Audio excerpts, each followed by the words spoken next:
Welcome to Old School, or shit. Man, we started this podcast off just perfectly for the new year. Yeah, gotta start off strong. Welcome to the Wilderness Podcast, episode 65. With another year brings us another episode, but I guess that's nothing new for each week. I am your host, Dilz, and with me as always is Deagin. Hey, how's it going? So what's new? Here we are with our, I guess, end of the year, beginning of the year podcast. Whatever you want to call it, however you want to look at it, but... Start of a new year. It's our New Year's episode. Yeah, it's 2018. Really weird, but... I feel like I mentioned this. I'm trying to say this quickly. I feel like I mentioned this last year on our New Year's episode, but I remember being like... I had to have been like 8 or 9. I had to have been really little.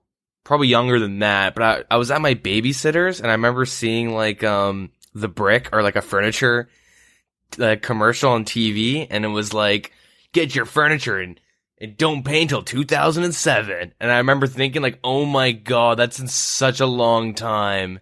Yeah, okay. We were so naive back then. We didn't even know they were going to remove the wilderness from RuneScape.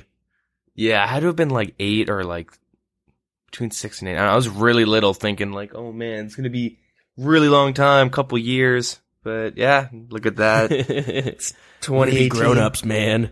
Yeah. Doing jobs and shit. Yeah, the real life grind and in-game grind, you know? Yeah, the more important grind. Yeah. So, real life, I guess I went down to your place for Christmas. Yeah. That's fun. So we pretty much left after recording, like the next day in the morning or whatever. Last episode, right? Mm-hmm. Yep. Yeah, then we had Christmas. You got me a chair. A good old pro gamer chair. Yeah, that we installed backwards and then dropped the Allen key into the chair. So now the chair's backwards. So like That's what I don't understand.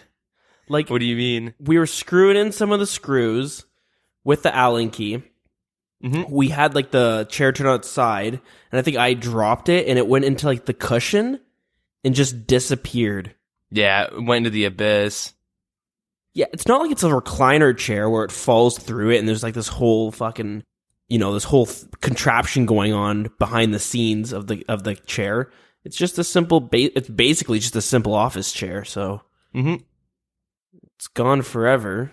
Yeah, there's like a metal plate under the cushion, and the Allen key slipped under that, and then we put it on backwards too, so it's like, yeah, and then it's been like New Year's, so everything's been closed. The day before New Year's, I went to go to a Canadian Tire, but they closed at 6 that day for some reason.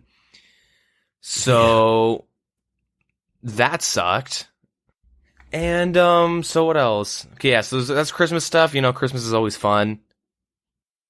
Good old Christmas. And I played some RuneScape. So, I guess in like what I did on RuneScape this past week, I did a bunch of Cerberus kills. I'm like 2,223 now, or no, 1,000. Am I at 1,000?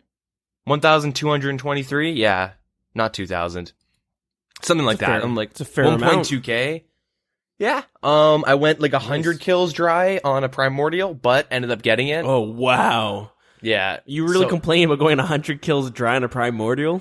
Not really. Because I got one, right? I still ended up getting it, so I'm on kill count for primordials at Cerberus, which is pretty nice. So I did a bunch of Cerberus, ended up getting 94 Slayer in the process. Nice.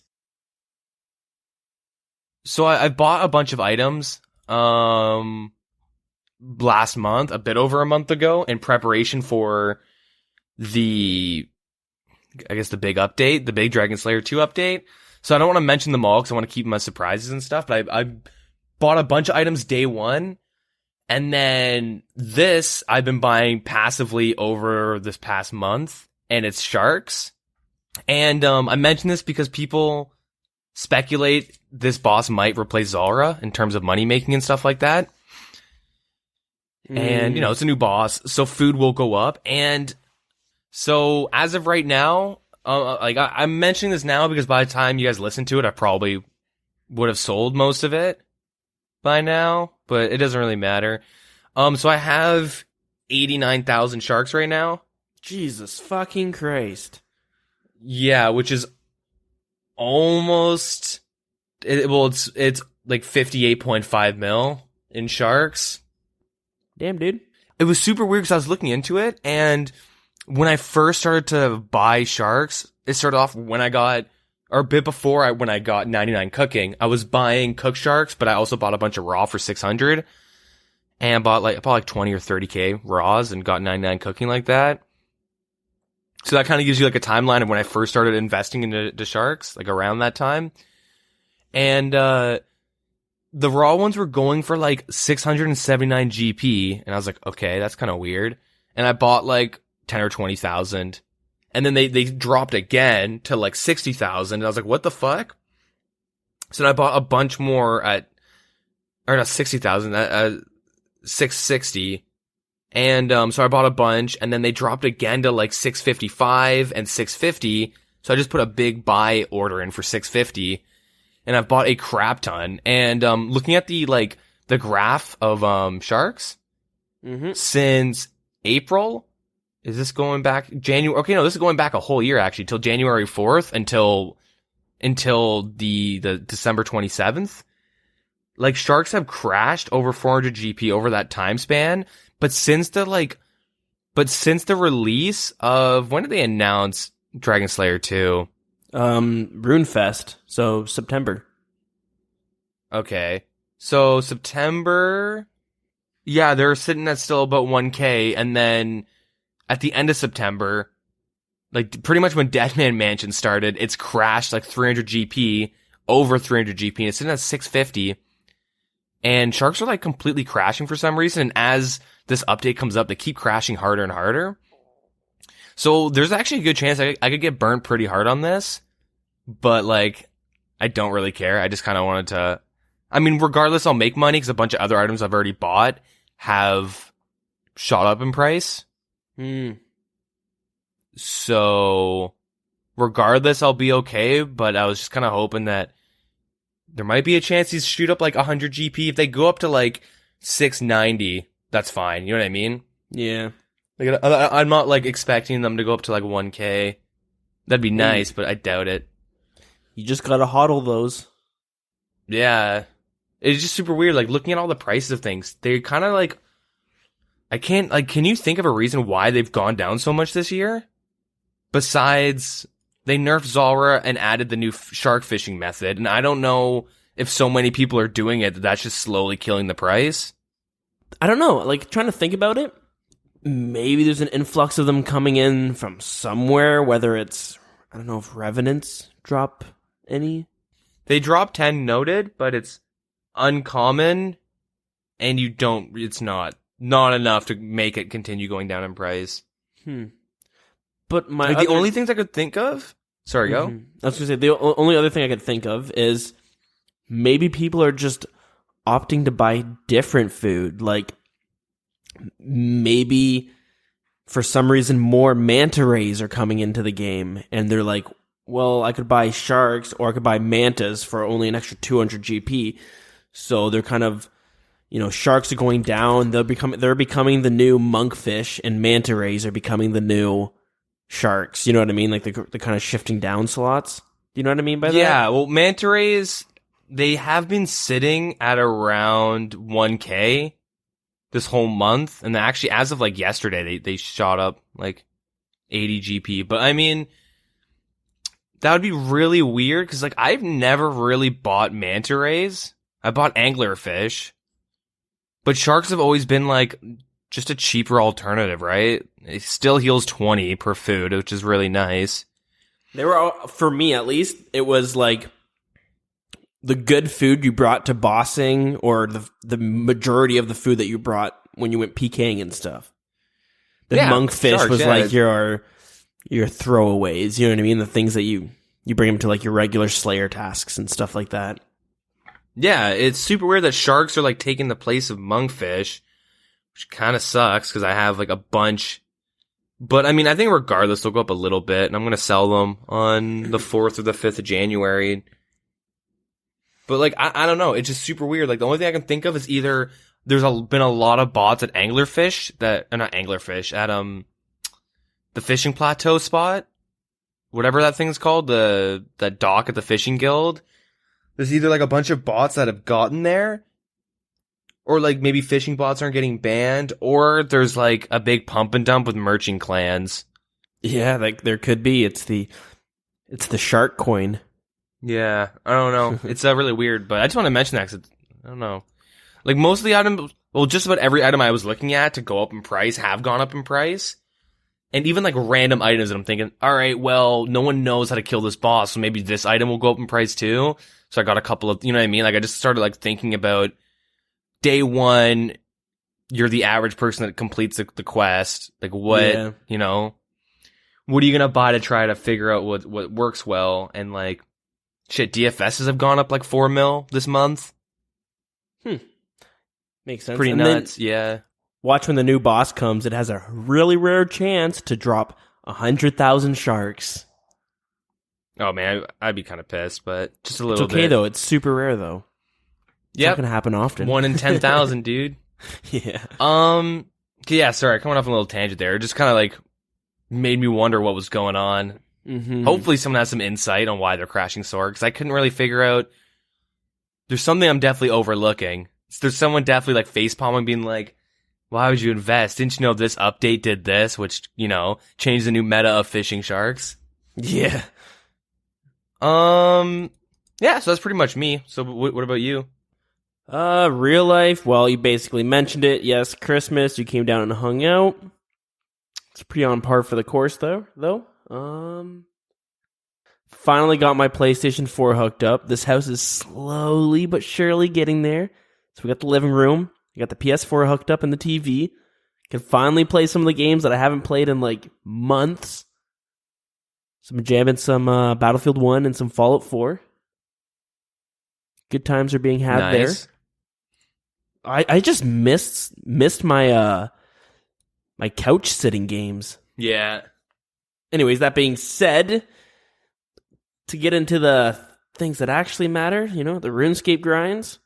What did I do? I did some Cerberus as well. I think that's where I ended last week. I was in the middle of a Cerberus task. So I think I'm at like 600 kills right now. Nice. I guess, but like no primordials for me. Yep, 100 dry. See, like, I don't know. Hearing you get the primordials, I'm just sit there being like, man, if I got that 20 mil drop, it would be fucking glorious. I could do so much with that money. I'm trying to buy tacits right now, and I'm so close to them, but so far I'm maybe like 5 mil away from getting them. So nothing there. Did some gargoyles. Some of the gargoyle boss, because I'm hoping to get some big drops there, maybe. Mm-hmm. Make some money. It's not bad money. It just makes the task take forever. That's the only problem. Yeah. The grotesque gargoyles, they're not the worst to kill for money. You get decent profit from them, but... and you get good Slayer experience per hour, but, it's slow, and eventually you just get tired of it. Yeah. In between that, I'm still doing my farming. I think I just leveled it to 80. Nice. So I need to get 83 so that I can get that spirit tree in my house, and then I'm not finished with my house yet, but it's one step closer. Yeah. One sec, let me think. Oh, and I finally did the Christmas holiday event. It was alright. Wasn't the worst. Yeah, nothing special, just a little thing to do for 30 minutes. It was decent. I appreciated the whole Santa's sack puns, or I don't even know if it's puns, but the goofs there. Yeah, a lot of little puns and shit. As always, as you get expected. Santa's sack, you fill it up, and it turns into Santa's bulging sack. Yeah, exhale out of your nose as you do the quest a couple times. Like, okay. Pretty much. Yeah. But I think that's basically it for my week. Yeah. I forgot to mention, I did Thermo. Oh, how'd that go? Pretty good. It was a task of like 160 or something. Got Dragon Chain on like kill count 20. 23. Jesus Christ, man. What the fuck's going on with you? I mean, I was like really lucky when I first started playing this game, but I don't know. I go dry hard in certain things. I just talk about the good RNG, you know? I've never got something great in like the first 10 kills, and you've had that like 4 or 5 different experiences. You know what I mean? Yeah, but I've Whether killed it's like wyverns or fucking. I've killed almost like every boss though. That's the thing. So you still like if you've done Scorpio or anything like that, Venenatus, you know, go grind those. Might hit a good drop table. Yeah, maybe. Who knows? It's a new year, so maybe it's a new year of being blessed by RNGesus. Yeah, anyways, not much to talk about on my end, and this is our New Year episode after all. I think we should revisit some of our resolutions from last year and see how some of those go. To see how some of those went this year, or last year. So I went back and I went to our old episode and I pulled a clip from us kind of talking about it and visiting on our real life and our RuneScape resolutions. I kind of have them here. I cut them up because we went on, it was like a 15-minute conversation of just bullshit. Yeah. We just go on our typical rambles, I suppose. So yeah, I'll play the clip from our last episode. I'll stop them in between and talk about our specific resolutions. But we'll start off with myself and my real life resolution. So here it is. Hopefully, I want to segue that. Okay, well, basically, my New Year's resolution was I want to kill my own turkey next year for Thanksgiving. Oh, yeah? Yeah, I want to be able to do that. So that was like, I want to learn how to use a bow and then kind of learn how to hunt. And turkeys, I heard, are pretty basic. Yeah, so pretty much 99 range and hunting IRL. So this is my real life resolution. For a while now, I have a bow that I bought used from a friend, and it's a pretty decent bow from what I've been told. But it's just been kind of sitting in storage. What? Adobe does? Never mind, I was making a bad joke. Oh, okay, I get it. Sorry, just continue. Don't. Sorry, that took a minute for it to click in. I appreciate that joke, though. Anyways, I've had it in storage for like years now, it feels like. It's gotta be at least. And I keep telling myself I'm going to pull that thing out. I'm going to go practice, get it tuned up, and learn how to do some archery. And a while back, me and a friend, we went and took some like a hunting course, basically. And it was just like an in-class thing where you just kind of talk about it. You learn some of the ins and outs. You get your outdoor hunting license, sort of. Mm-hmm. And yeah. So I've been really interested. I've always been interested in hunting. It's just such a hard thing to get into if you've never done it. Yeah. Because, like, you need the equipment, which are super expensive, and you can't just, like, I guess you could, but you shouldn't. You can't just, like, grab your bow and arrow and just, like, all right, I'm going to go into the forest and maybe I'll be able to get something. Mm-hmm. Because that's probably not going to happen. Most of the time, you either know somebody who's a hunter and they take you and that's what gets you into it, or I don't know, how else do you actually get into that, right? Yeah, I mean, you could always just like wing it, right? Just, all right, it's a hunting spot, get your license or whatever, and then you just kind of go for it. Yeah, but the only problem is like you don't want to shoot a deer and just wound it, right? You want to be pretty good. You know what I mean? You want to be pretty skilled and stuff. So going alone is just, it seems pretty daunting. Yeah. So anyways, that being said, I might have picked up my bow, but that was only when I was moving. It's currently actually sitting in my unfinished kitchen. Nice. Yeah, my aunt came over and like she's like, "Why is there a bow in here?" And I'm like, "Oh, I want to keep it in the kitchen." And she thought I was like being serious. She was like, "What's the point of having a bow in the kitchen? What are you going to use it for?" So yeah, I haven't really used it. One day. All right, but let's visit my RuneScape resolution of last year. So here we go. I was thinking of getting 90 construction that I said before, but then I thought how cool it'd be to get 99 construction as my first 99. So we'll just say that's my resolution right now, 99 construction. I didn't get 99 construction. I got 83, which is like a step towards 99, I suppose.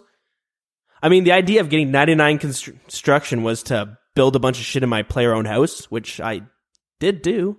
Yeah, like you kind of only need 83 to build everything that you want. There might be like one or two things that are like useful that you can't, but pretty much 83 is like the the go-to, I guess. Yeah, that's what most people kind of get to, and then they just boost it up. But the only thing is you don't see much of these anymore because, house parties aren't as big as they used to be. But those dungeons are awesome. You can get like steel dragons in there and hellhounds and shit, but you need to have like a pretty high construction level to get them in there. Yeah. Wouldn't mind seeing some more options for monsters down there. That'd be pretty cool. But yeah, that's kind of would be great to get. But anyways, do you remember what your resolutions were from last year? I have an idea, but I don't really remember, if I'm going to be honest. All right, well, let's revisit your real-life resolutions from 2017. I want to say quit smoking, but I've said that before, and it never works out, so I'm going to cut down quite a bit. And I've already, made good progress. Before the new year, I was at, a pack a day, and now I'm, a pack every 2 to 3 days. And hopefully, maybe I'll just end up quitting, but... yeah, slow down on the cigarettes and start learning to cook better food. Yeah, you know what your resolution should be? What? You can cook the turkey next year. Man, I'd be down. I'll kill it, you cook it. So how'd you do with those? I know none of us did anything with that turkey. Yeah, turkey didn't really happen. It was cooking non-existent this year, so let's hear it. I can cook basic shit. I'm not good at it. You know what I mean? I can't cook anything complex and cook, really just basic stuff, I guess. I'm not good at cooking. But smoking, it's... okay, I don't know. I want to say yes, because on Boxing Day, we went out and got a vape. Got me a vape to stop smoking, and I haven't had a cigarette since. I haven't really been tempted. There's, actually, at the beginning of this podcast, I was, kind of instinctively, going for my pockets to have a cigarette, because I usually do that, at the start of a podcast or something. Mm-hmm. But I didn't. I have the vape here. So I haven't had a smoke in... I don't know how long. Almost a week, 6 days. So I don't want to say I quit. I want to wait, maybe 2 weeks from now, pretty much, because, the first 3 or 4 days was down at your place. Yeah. And just generally when I'm at your place, I don't smoke that much. So it was really easy. And then I got here thinking my, I have a big habit of just smoking a lot just at my place. Mm-hmm. But, I haven't really been tempted. I just go for the vapes, which, it helps me. So. Yeah, it's pretty good. I guess I kind of snagged your resolution last year because last February I went out and got a vape and made the switch, and I haven't had a cigarette since. Nice. I would say since about April, because I was smoking pot and I would often mix the two. But since April, I think it was, I feel like tobacco's been completely out of my life. So that's good. I kind of snagged your resolution. I like how 5 days into New Year's, and you're like, okay, let's get this resolution complete. Well, the big thing for me is that I actually completely, I didn't even know I made that as a resolution, but my, thing is a lot of the times when I actually did smoke, it was I'm playing RuneScape and I'm in between boss kills, or I'm doing this, or I'm playing a game of Battle Right or whatever. I'm in between matches of just whatever game, and that's when I'd go for a cigarette. Mm-hmm. And even I wouldn't want a whole one. There'd be times where I just want to do something with my hands, so I'd have half of one and then put it out. And I just wanted something to do with my hands, and I knew a vape would be helpful for that. And yeah, it has been. It's an awesome alternative. I always found the big part was kind of the ritual aspect, where yep, I just really enjoyed having smoking something while I was driving to work in the morning or driving home, but mainly driving to work, and I had my coffee and stuff. All of that was the trio that I really enjoyed. And, yeah, but the vape is a good substitute. If there's anyone out there who's kind of been debating on wanting to quitting smoking and thought about maybe switching to vaping, you still have to be pretty disciplined in the sense that like it's not the same. It's a bit different, but if you are really determined in quitting, it's a really great alternative to have instead, and it helps a lot. Mm-hmm. I know when I've gone into the vape shop, I see a lady come in and she was like, this shit's this is bullshit. I got this vape a week ago and I'm still smoking cigarettes. Like I still crave them a lot. And it's just like, well, you have to really want to quit as well. It's not the same, but it really does help, and it does make it a lot easier. Yeah. All right, now I guess we should move on to your RuneScape resolution of 2017. You ready? Mm-hmm. Yep. My RuneScape resolution is, like, I'm thinking about going for a 99 range first, because that was, like, always my dream when I was younger. That was, like, my favorite thing was to range, and, like, before I quit the first time, that's what my original goal was, so I think I'll, like, go back to that and just try and get 99 range, which, that's pretty easy. And, like, I don't know, I just want to track my account. I want to get the quest cape and stuff and get a music cape. I'm pretty close to both of those. So, how'd you do with your RuneScape resolution of 2017? Oddly enough, I got, how many do I have? 1, 2, 3, 4, 5, I have 6 99s. That's pretty good. Range isn't one of them, but it's the next in line. I actually didn't even, because there was a point where I was actually going to just chin 99 range, but then I'm thinking, like, man, I cannon every single task and all that stuff for just making Slayer faster, and like I'm 100k from 96 range, so like I've been using my blowpipe at certain tasks as well. I just don't want to like waste the experience from a cannon, so that's like my reasoning of why like I stopped training range at one point. But like from 91 to 95, it's all been cannoning, and like I'm gonna say like maybe 600k of it is from like blowpiping Slayer tasks, but the rest of it's been bossing and cannoning, right? So you can see like passively you kind of get a lot of experience, so I don't really want to dump chins into getting 99 range. Yeah, exactly. Like I know we talked about this, it might have been last week, about how much passive range experience you do get. Plus there are a lot of tasks and bosses and stuff like that are just, the blowpipe is the most efficient way of killing them. So you find yourself just doing that just to, quickly blast through the task anyways. Yeah. Yeah, so I guess I didn't get that, but I remember wanting just 199. That was my big thing, like last year. And I got 6, so I'm happy with that. It's pretty good. I kind of failed my resolution, but not at the same time I didn't really, because I got like I might have even talked about it in the episode, but I was kind of conflicted on which 99 to get, because I just wanted one. But I got a bunch, so. And you also did get the quest cape. I did get the quest cape. I ended up losing it though with the new quest that came out. Yeah.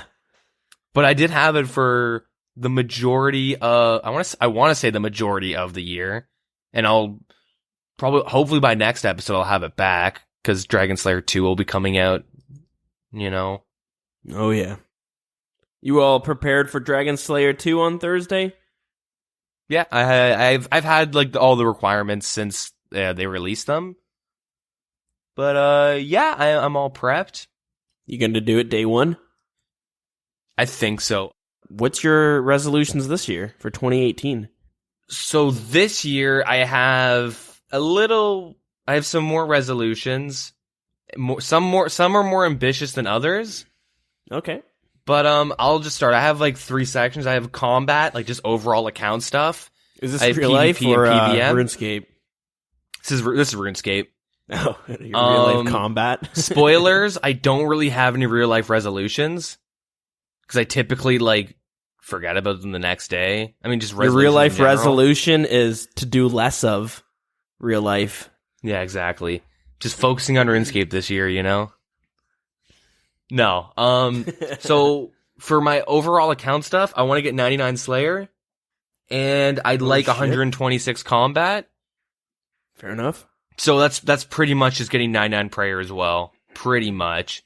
Those really go hand in hand though. So it's like if I get 99 Slayer, I should be able to get 99 Prayer as well. And I'd also like to be able to unlock all the prayers. So Rigor, Augury, pretty much those two. Yeah. And those go hand in hand with some other things. So PvP, I'd like to be able to be like confident in my ability to tribrid. Be able to tribrid, not be like really good, but like be satisfied, I guess, with my ability to tribrid. Yeah. Okay. Knowing me though, I'll never be happy with it, but I want to be able to like, oh yeah, I'll go fight that guy and not think I'm gonna die. That's pretty much it. Yeah. Like find someone my level with the same gear or maybe a little bit better. Like if I'm in Xerxia and they're in Mystics, be like, it's fine. I can still probably take them. And then another one is I've mentioned this before, but I want to get my Zerker account started and PK ready. Just have them doing AFK shit while I'm playing my main account. I wasn't sure about Zerker or maxing my Obby Mauler's strength. I wasn't too sure because my Obby Mauler's kind of in a weird place right now, so I took a long break on him. I kind of messed up, but I can still recover it, but it's kind of like a month grind to fix the mistakes I made. Yeah. So I just put Zerker there just to be safe because I might never play my Obby Mauler again. Or I might even turn him into a Zerker, like who knows? I can still do that. Cool. And then PVM. So originally, you're just tackling every aspect of RuneScape this year, aren't you? Yeah, dude. Instead of just putting like 99 range, and then I go, well, that's not really a smart thing to do for me, the way I like to play. Like I'm being a lot more, well, I say reasonable, but then these are the next things I have. So I have 250 raid kill count. Yep. Which, if I'm soloing, let's just average all those at an hour and a half. Like just overall, because the first like 10 will take me like 2 hours probably, you know what I mean? That's like that's a lot of time put in. I originally put 500, but I'm like, if they take like 40 minutes each, you know what I mean? That's still like 400 hours of just raids alone, along with all my other things. So I think that's a little ambitious, but I don't know. I put 3,000 kill count for Cerberus. I originally put 8,000, but I'm like, no fucking way. Jesus Christ. I do think 3,000 is pretty reasonable. I mean, you're kind of halfway there. It's still a lot. It is still a lot. But I pretty much got that this year, and I wasn't like I took like a 2-3 month hiatus from Slayer in total, right? Yeah, you took like a hiatus this year from RuneScape at the beginning of the year. Not the beginning of the year. Fuck, what am I saying? Beginning of the school year. Yeah, I definitely took a couple hiatuses last year, but and a lot of it is because I just kind of ran out of goals. But that's why I have these set for everything. So 3,000 kill count Cerberus is pretty much double and some change of my current kill count, which I think that's really easily obtainable. But the reason why I said like a bunch of like instead of like one goal like 99 range, one you kind of forget about that, or two you realize like for me the way I like to play it's not good. So if I have a bunch of other goals that kind of work hand in hand that aren't, like 99 Slayer will always be a good thing to do. Same with maxing your combat. You know, all these things are like pretty basic, definitely. I'd say, in terms of like the idea of them. But my last one is like a huge question mark. It's a really, really big question mark if I could actually do it. And I don't know if I could because I put this goal in. One, because I don't want to complete everything in like a month, right? That's why I kind of set some like milestones that literally are just hours played, like the kill counts. Yeah. So I like got way more progress than I ever expected from last year. I thought maybe I could get 99 range. Or no, I said I could get it, like obviously, but I got, you know, a lot of 99s. My bank value like tripled. You know, I made so much progress this year, so I set this goal, which is the Inferno Cape. Okay. And nice. I'd really like to be able to get that Inferno Cape by the end of the year.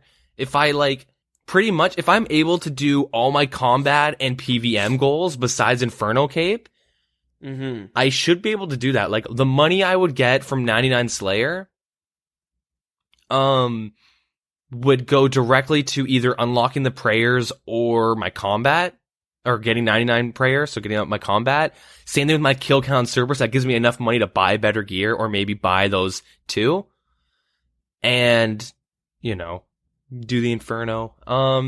My kind of idea is if I have gear that I'm comfortable with trying and I have enough supplies to do 500 attempts at Inferno, I'll get it. 100, 500 attempts. It took me 5 at Jad. Obviously, Inferno's 80 times harder, but that was my idea with Jad. I had all right, I have enough for 50 attempts. I'll get it in 50. And I'm going to do the same thing. I'll sit down for a month and then in all my free time, just sit there and grind out Inferno capes so I can do it blindfolded.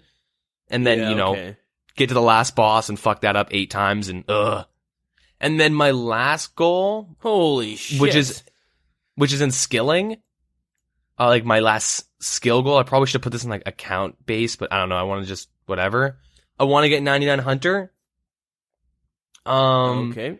That just 99 Hunter because I really like the skill cape, but I did the math before. I think I told everyone about this. You make I think it was 98 or something mil. You make almost 100 mil from it. Yeah. And I can already hunt black chins if I'm doing black chins to that. And I got 150 Impina boxes, which nice is enough to bank, to teleport my black chins to the bank. Impina box, if you guys don't know, you can buy these imp boxes. I bought them from the Yanil Hunter store. You can probably buy them on the GE, but whatever. You can buy these imp boxes and then you can go and capture those imps that, drop the beads and stuff all around, Gielinor. And they work like chinchompas and shit, right? You just place down the box, they'll walk in it, you'll capture them. So, and the good thing is they have... Christ, sorry about that. Yeah, it's all good. I just learned something there. I don't know if this is going to come onto the actual recording, but apparently my smoke detectors will go off if I vape right into them. So there's that. I'm going to open up a door or two. Nice. Nice. Fuck, shit, that scared the shit out of me. All right, sorry, you were talking about the imp in the box? Yeah, they pretty much allow you to teleport 2 items to the bank, and those can be stacked items. So the whole thing is I'd bring 1 or 2 of those with me into the wilderness, and at every 100 black chins, I step down to 30 wilderness, and I just use it on that, and it just teleports it, and they get 2 uses. I mean, chances are I'm gonna die and lose them and all that jazz, but it's bound to happen once or twice. Yeah, before I start the chin grind, I'll see how much money I should make and how many chins I should get, and then I'll keep a tab and see how much I lose if I get PK'd and stuff. But Din's Bulwark, a Serp Helm, and full D'hide, I should be okay. I shouldn't die too much. And you can't bank when you're tally blocked, so solid. That'll be one issue. So yeah, those are a lot of goals, but if I with these goals and I stick with it and I don't take a 3-month hiatus and shit because I'm I don't know what to do in the game. What should I do, guys? I got a lot to do, but a lot of it goes hand in hand. The Cerberus will come before the 99 Slayer because doing Slayer. Raid kill count will happen as if I just get bored of PVMing like that, and then I got black chins for when I just want to sit there and grind a skill. And Not bad. Yeah.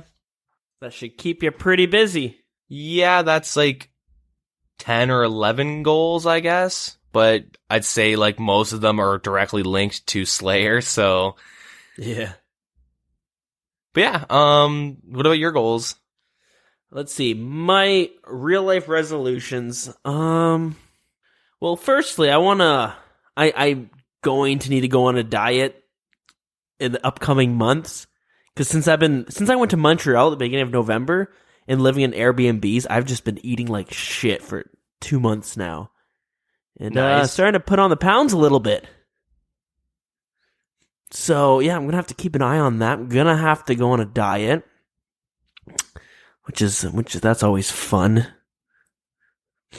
It's not the first time it's happened, I should say. But I want to get my, kind of like my real life on track. Because I feel like I've been in kind of a rut for a couple years where, like, I was renting a bunch of apartments, and every year I'd be changing to a new apartment, and then we bought a house, which was a good idea on paper, but we became pretty house poor, which was kind of expected. But the only problem is I didn't know to what extent, where it kind of prevented me from doing a lot of things, like, who knows, maybe joining an archery club, but I can't really use that as a cop-out. But one thing it did keep me was stuck into my job that I'm currently at. It's not that I necessarily don't like my job, but at the same time, it's not super fulfilling. And, yeah, I just kind of been thinking for a while now that I want to go back to school for something. And yeah, this year, I'm not saying I want to go back to school as my resolution, but I want to kind of get my life figured out and figure out the path that I want to put it on. Yep. So we're renting this house now. It's a lot cheaper each month compared to my old house. And plus, when we owned that one, it was kind of falling apart, and there was a lot of money that we had to put into it to get it, like, just keep it maintained. And there's a lot of expenses that were coming up. Like, the roof was just a fucking hack job, and that was going to cost a lot of money. More so than usual, too, because, yeah, shitty roofers, I suppose. And the foundation was starting to go, so you need to get that fixed up, which is expensive. We had a tree growing out of the side of our house, which just kind of grows into the foundation, that's no good. So anyways, I'm in this house. It's kind of, everything's been, like, renovated and stuff, so it's kind of like a fresh start in coming here. And it's going to be a bit cheaper, so that I probably could go back to school if I wanted to. It would be tough because I would need to work a part-time job I was still able to afford the rent here. But it opens the doors that if I ever want to do it, I can do it. So yeah, this year I'm gonna get things on track there, figure out what it is I want to do. And for RuneScape, it's kind of similar to yours, although not as long of a list. But I do want to get, like, max I do want to get max combat. That would be really awesome to get. I think this time last year I was stuck on being, like, some pretty good PK build, stuck at, like, level 110, 99 attack, 99 strength, 70 defense, that kind of shit. But since then I've changed my mind. I'm going all out. So I'd love to be able to get max combat, but I also want to be able to kind of, like, using that combat, I want to be able to tackle each part of, like, RuneScape in the sense of, like, PVMing. I want to be able to be pretty good at raids, pretty good at, like, every boss out there. When the new raids come out, I want to be able to do that on, like, day one and being able to, get decent at that. And, shit like that, right? Yeah. And I would love for by next year to be at least being able to do Inferno. So I want the gear so that I could actually potentially do that. Whether or not my skills to do it is there yet, that's another question. But, it would be great to be able to actually tackle that and have that as a goal as I'm going to get the Inferno Cape eventually. Yeah, I think that's where I'm going to keep it for my RuneScape resolutions. I also want to get good at PKing too. I want to be able to actually go out there with confidence that I'm going to be able to kill some people. And, like, if I get jumped, I'm not going to have, like, a panic attack and get killed right away. That I'll be able to actually stand my ground and maybe take on a small team. If you're 126, you got the stats backed up. You just need the skills at this point. Yeah, there's my resolutions. We'll see how those go. Yeah, I mean, I think it's good that we set not just one thing, as in I want this to be the resolution, because, like, if things change, it's like, well, you know what I mean? Not getting it done. But, like, if you set, like, general goals that are in different aspects, like skilling and all, or PvP or whatever, or bossing, it will kind of give you a reason to not burn out, because you're like, oh, I hate doing Slayer. Well, I could do Hunter, and Hunter's really not that bad. Like, catching chins and stuff, it's kind of click intensive, but it's not boring, right? You just do, like, a rhythm, kind of. And, all that stuff. Oh, I want to go PKing. Oh, well, that's kind of a waste of time. It's like, well, no, I want to get better at, PKing. Yeah. And like for skill wise, I don't really know what skills that I want to get to 99. I was thinking I was going to put farming on there, get that to 99, but then like I have a feeling once I get to like maybe like I'm level 80 now, if I get to like level 85, maybe 90, I might start going like, why am I getting it to 99 again? Because I decided to, you know what I mean? Yeah, exactly. I'd love to get 82 rune crafting. Yeah. I'm not even going to touch that one. But yeah, that's our RuneScape resolution. Shall we move on from talking about ourselves right now? Yep. All right, let's get her.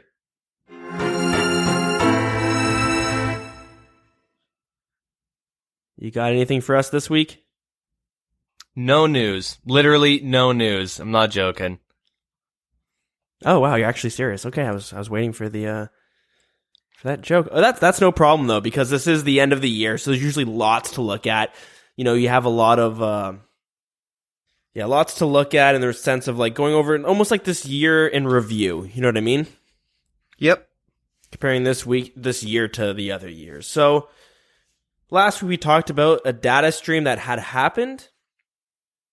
And ModMattK, did the data stream, and they went over a few of the things in RuneScape this year. They compared some of it to last year, and it's pretty interesting to see. I made some notes and took down some of the interesting parts of it. We're not going to talk about every single chart that they brought up, because some of it, like we talked about before and stuff like that. But I pulled up a bunch of them that I thought were pretty interesting that might be fun to kind of go over. Yep. All right, so in the data stream, the first thing we're going to bring up is the in-game gold. In 2016, there was 10.7 trillion in-game gold. Yeah, so that's from like the start of Oldschool all the way up until like, 2016. Yeah, all exactly. Of Oldschool. Yeah, the whole lifespan of it. So in 3 years, there's 10.7. In 4 years, so in 2017, we have 16.5 trillion. So it basically went up 6.2 trillion gold this year, which is it's a pretty hefty amount. Yeah, pretty much like half of the gold generated ever has been generated this year. You know what I mean? Yeah. Which is it's surprising, but at the same time, it's not the most surprising, because like this game I think this year it's been at its peak. Yeah, this year the game it's hit 70,000 concurrent players multiple times. So yeah, like it's pretty expected.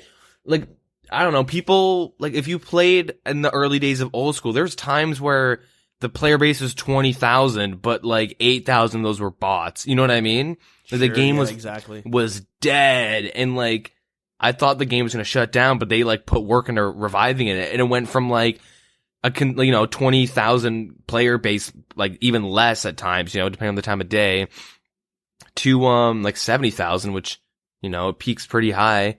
That's a lot of new players. You know what I mean? Considering like how many more players are playing, like, yeah, it's kind of expected. So that's pretty cool to see. In 2016, that year they banned 1.3 million bots. In 2017, they banned 2.5 million bots. So almost double. Yep. That's hard to say if there's more bots playing or if they kind of got better at detecting the bots. I think it's a bit of both, because there's still a pretty bad botting issue in this game. Go to free-to-play worlds, go to like Fishing Guild, go look at nature runes, you know what I mean? Air orbs, like there's a lot of bots. Because I guess people do see like how much, I guess if you're starting a bot farm, you're like Venezuelan or something, you're trying to make money. Like there's like a lot of potential gold to make and real world trading to do. But you can't get worse at detecting bots. They obviously have found better ways and whatnot. Yeah, for the most part. I do know bot programs can evolve. They might be able to get smarter and shit and kind of bypass it. But it seems like they're doing a great job right now. And botting's always been an issue. I'd be surprised if we ever saw a complete zero amount of bots in the game. Mm-hmm. But hopefully they can keep it kind of under wraps so it doesn't get out of control. Yeah. So, with those bots being removed this year, they have successfully removed from those accounts 2.1 trillion gold value worth of items. And GP removed 3.3 trillion. Yeah. So a lot of these crazy. Yeah, it's bots and like real world trading in general. So those guys that go to the sand casino and make a couple bill and get caught trying to real world trade it, or they sell it and then, both accounts that involve do get banned. Like, that's a lot of money being taken out of the game. Yeah, it's a significant amount. Yeah. So there's your little gold value for the year. Next, we're going to move on to his clue scrolls. Some interesting things here. So easy clue scrolls, they're about between 6 to 8,000 clue scrolls done a day. So it fluctuates, as in last January, there might have been about the average might have been about 6,000, and then it went up to about 8,000 at some point. But it's always been around between 6 and 8,000 done daily. And the value of the easy clues beginning of the year were 4K, and at the end of the year they went up to 5K. So it was only a 1,000 gold difference, but interesting to see there. Yep. Medium clues started off the year with 10,000 being done daily and ended the year with 12,000 being done daily. The value went from 16,000 last January to 14,000, which is recently. So that one actually went down 2,000 gold. So this is kind of interesting, and during the data stream, they kind of touch about they don't really know what happened here. But, yeah, so the hard clue scrolls, they average about 17,000 are done a day. But in May, it spiked to 45,000 done a day. Okay. They don't really know what went on in May for it to cause it to spike up that high. Teleport scrolls, maybe? Is that when they did they had the book back then, or was that recently? I can look that up. So that was in July. The Master Scroll book. Like ModMac K said, he went back, he looked on to see what updates came around that time. Nothing too significant. He looked on Reddit to see if anything happened. Nothing really. The only thing he could think of was maybe they released the Scotizo pet a little bit earlier from that date. That could be it too. Yeah, everyone doing, because you can get hards and elites and stuff from Scotizo. And yeah, I know a hard drops people, every single time. Yeah, and I know there are people that had like 10 to 30, you know what I mean? Like, they're saving up all their totems because they were waiting for the Scotizo pet to come out. Yeah? Yeah. I know a guy who had like 30, a little bit over 30, like 32 or something totems saved up. And he went and cranked a bunch out, got the pet on the first day. I don't know if he did his clues that day, but a lot of people probably did a lot of hard clues that day as well. Because, why not, right? Yeah, it's interesting. It spiked up to 45,000, so that's almost triple from the 17,000. But, it ended up it goes back, it doesn't stay at 45,000. It eventually, and kind of surprisingly quickly, goes back down to 17,000 average done a day. Weird. Yeah, a little weird there. But anyways, hards kind of always stayed around being worth about 87,000 gold each this year. So, yeah. Elite clue scrolls. So kind of similar, but there are about 2,000 that are done. There's about 2,000 Elite Clue Scrolls done, and this is starting in January, and then in August they went up to about 2.5 thousand done. And again, a May spike also happened the same time as hards were being as hard. The May spike also happened with elites as they did with hards, and they went up from 2,000 to 4.5 thousand. Yeah. So yeah, in January, elites clues were worth about 160k and down to 140k at the end of the year. So they went down 20k.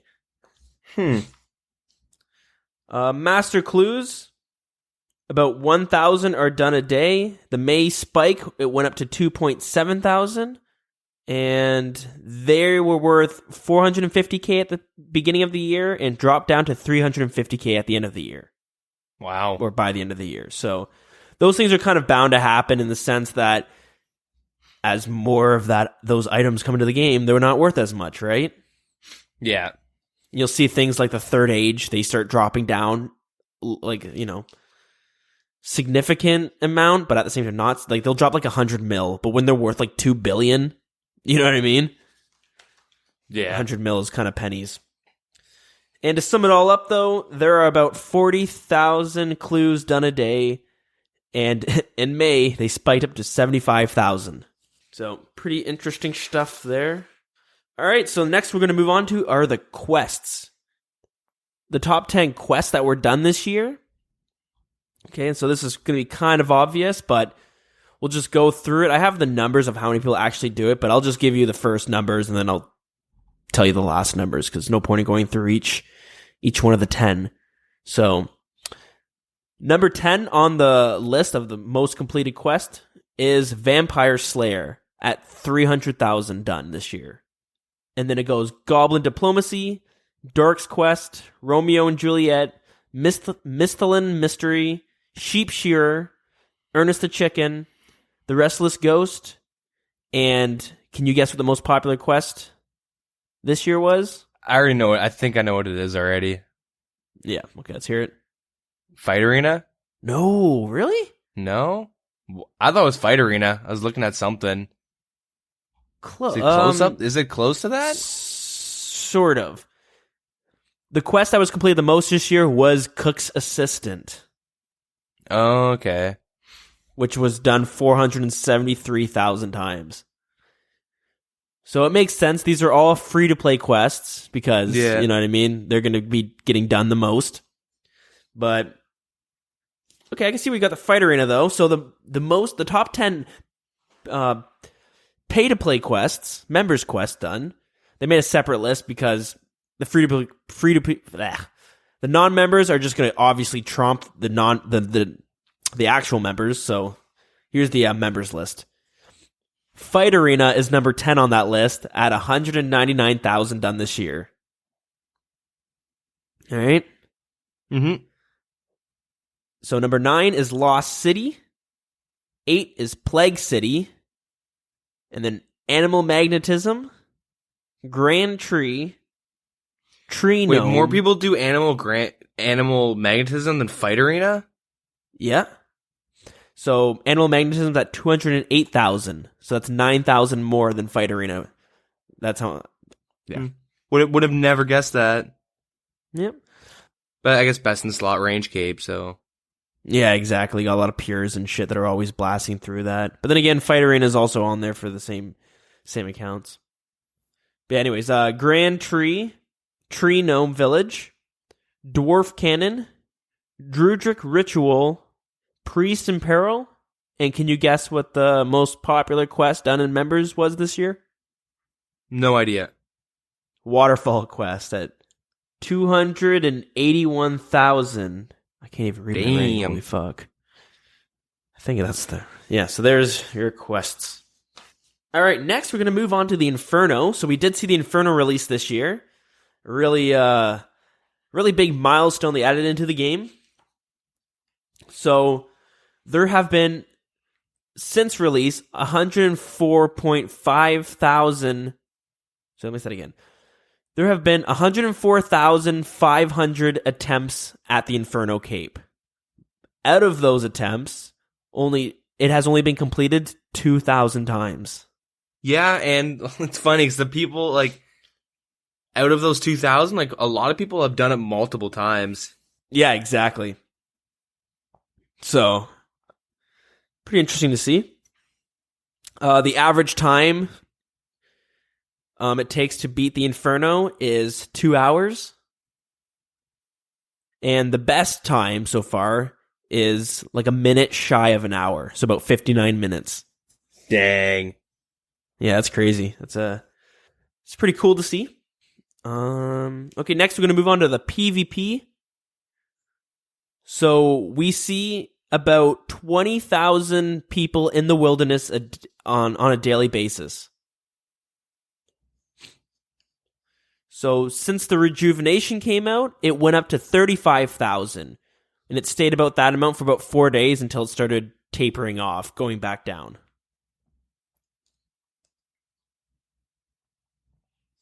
Wait, and they said the wilderness is dead? 20,000 people a day? Yeah, but then, you got to factor in 24 hours in a day. However many worlds they have, right? Yeah, but members and non-members. But let's be a bit generous and say like the average there's like 50,000 people on at a time. Let's just say that, or 60. You know what I mean? Like a third of the player base in the wilderness. But that's on for the whole day. They said so for that day, it's about 10% of the players playing RuneScape on a day are going into the wilderness. That's still pretty good, isn't it? It's a fair amount. Like you look at WoW, I would not be surprised they had less than 10% of their player base doing PvP stuff. I would not be surprised, but it's hard to say though because there's a lot of people who are going to the wilderness. It might be just rune crafting and stuff like that. Oh yeah, like that's true. Scrolls, stuff like that. But fishing, because that's a thing. Yeah. But yeah, with the rejuvenation coming out, it almost doubled. So it went up to 35,000, which it only stayed there for about 4 days before it started going back down. But hopefully next year we'll have to see how well the rejuvenation actually did to the wilderness, right? Yeah. Because I think you're the one who brought it up, where most people are kind of just... Actually, sorry. I should have. I was going to say most people aren't. There's a lot of people coming into the wilderness, but there's also a lot of people who are just who would have been normally killing Callisto and stuff. They just moved to the Revenants instead. Yeah, better money.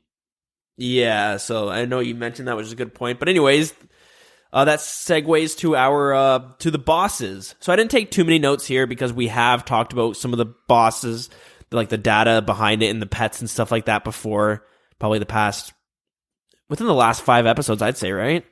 Mm-hmm.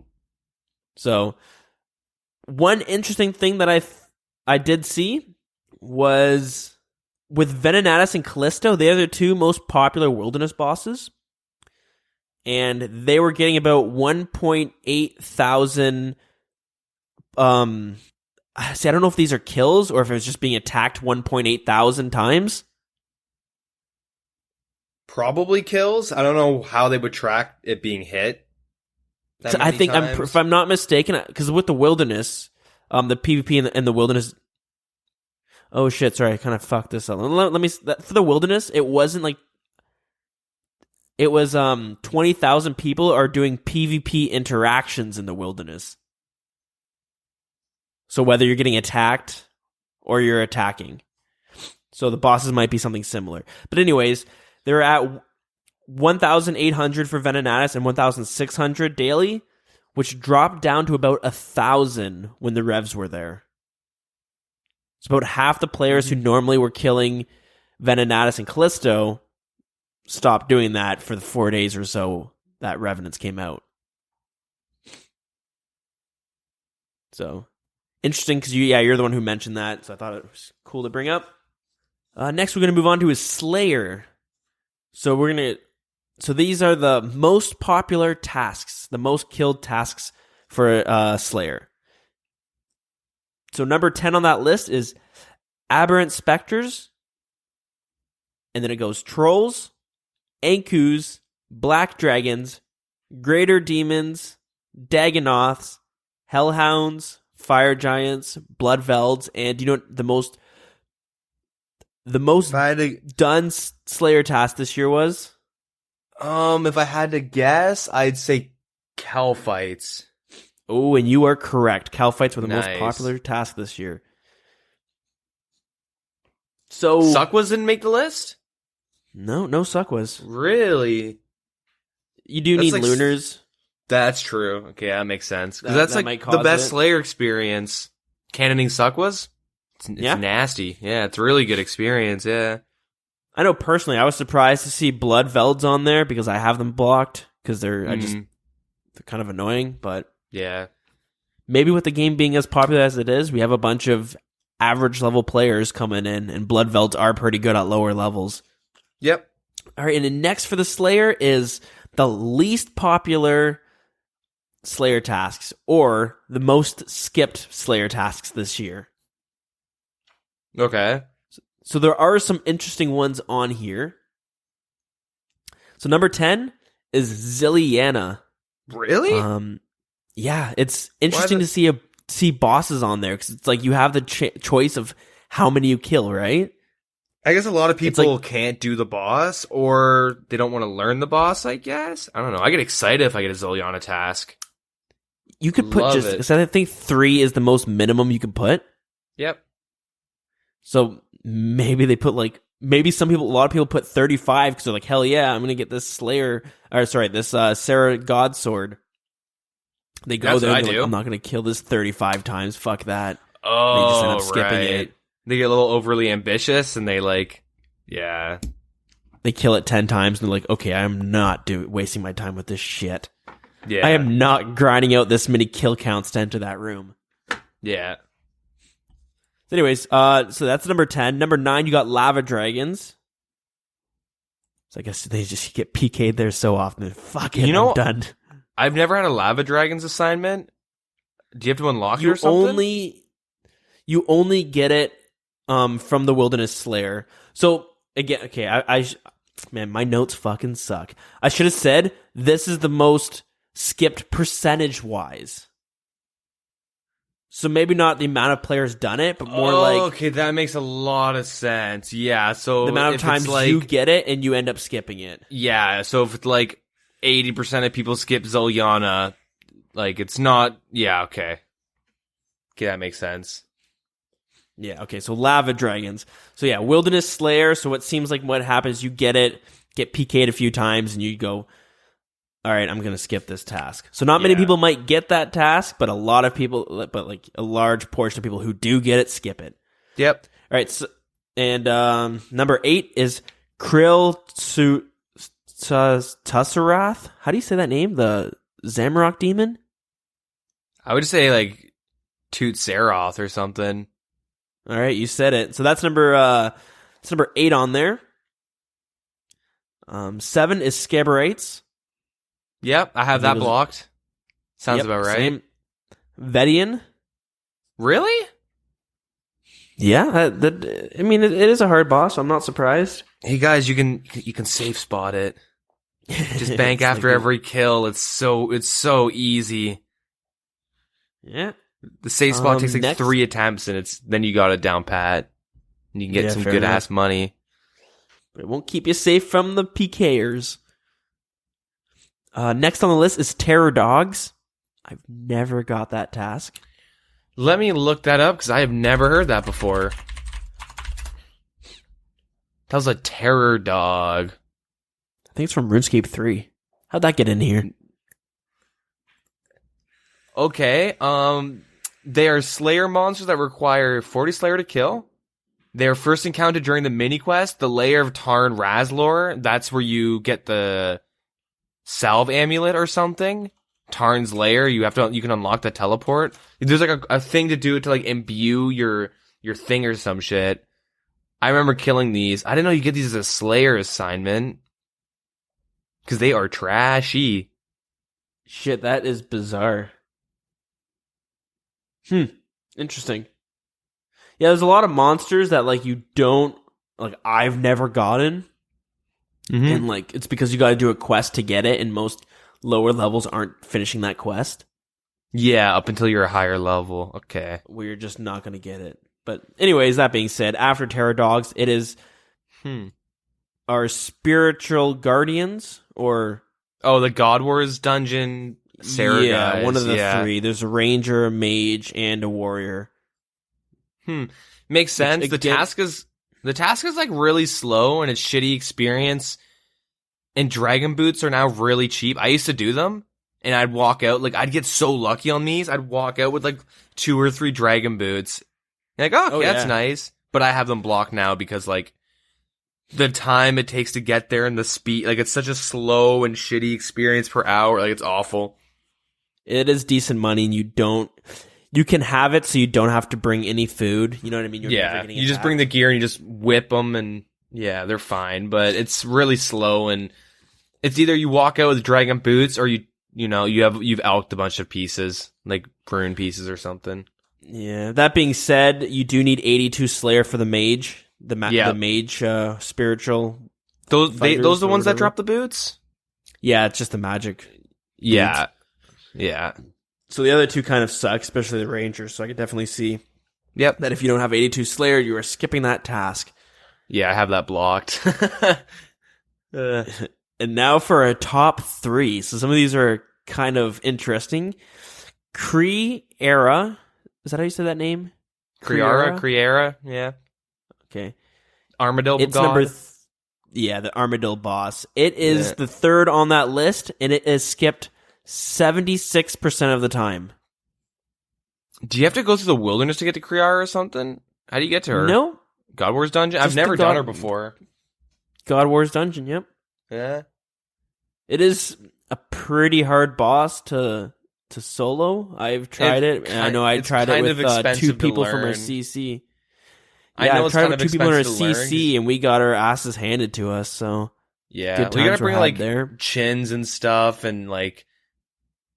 Do you have to like click on Kriara, but before you attack, you want to actually attack the melee minion under her? Because the chin explodes and it it's the damage is based off the defense of whatever the main target is. So you hit the melee guy and it like you splash onto Kriara.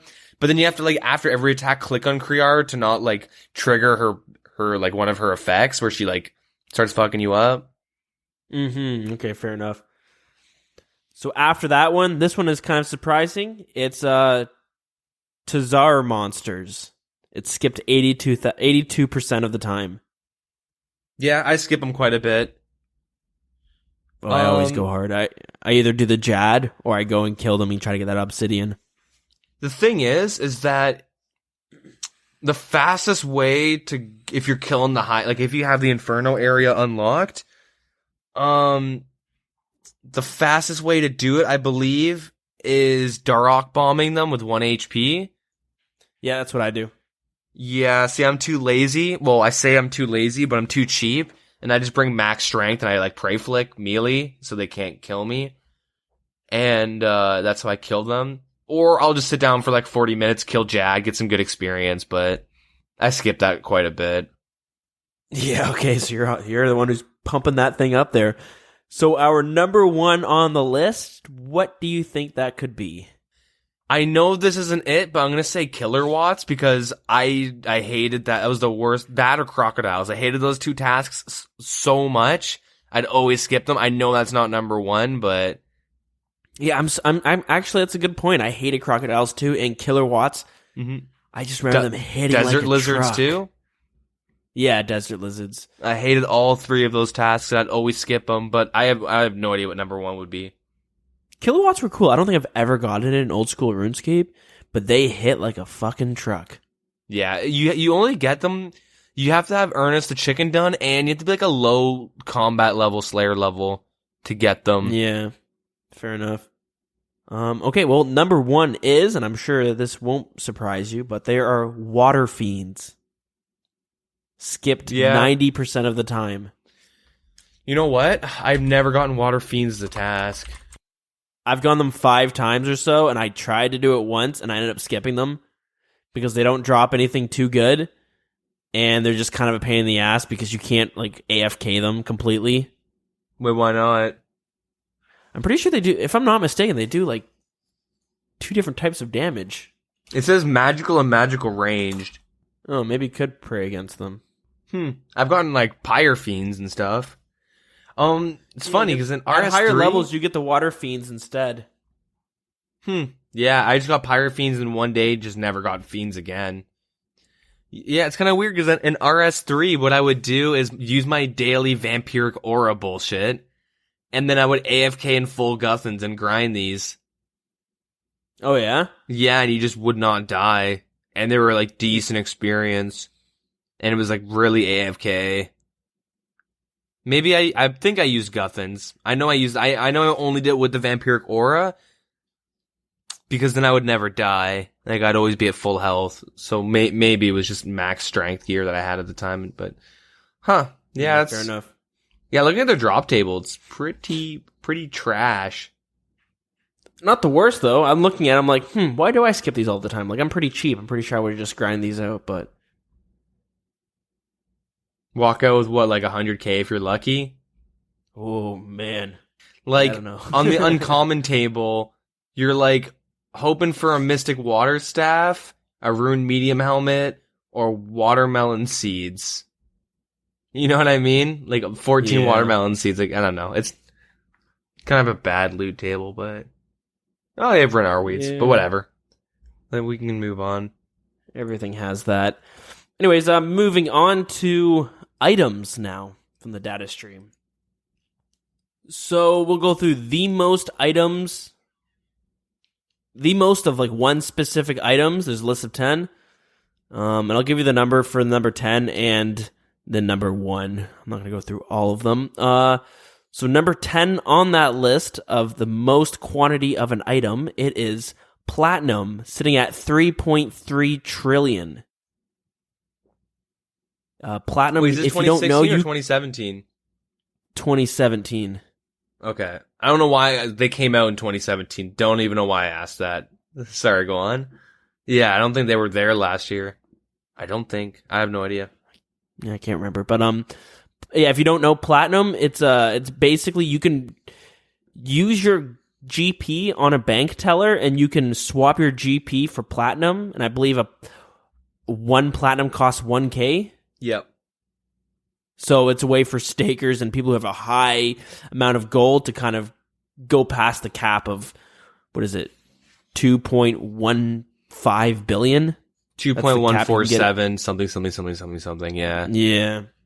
So it's for you to kind of have more gold in the name of platinum. But anyways, after platinum, it is flax, then earth runes, water runes, tokel, pure essence, mind runes, air runes, fire runes, and do you know what number 1 is? Shit, I was waiting for you to ask, and I was thinking probably fire runes, but... It's a pretty easy one, I'd say. Feathers? Yeah, you're right. Nice. Feathers. And there is 17.3 trillion feathers in the game. Jesus. That's a lot. All right, so now we're going to go the most value in a specific item. So how many... Do you get what I mean by when I say that? Like, with the amount of an item and how much they're worth, the list of the value of that one item that are in the game. Wait, what do you mean? Like the highest? Like if I don't know what you mean. This is a top 10 list.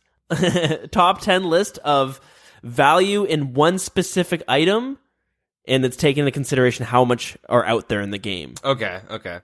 So feathers, there's a lot of feathers, but they're only worth what, like 2 GP each? Yeah.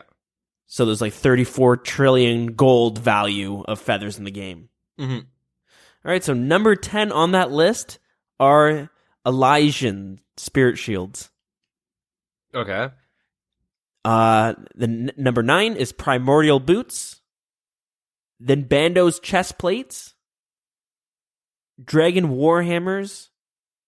Sarah god swords. Unholy books, which is interesting, which is number 5 on that list. After that are Bando's Tassets. Number 3 is Twisted Bow. Number 2 is Platinum.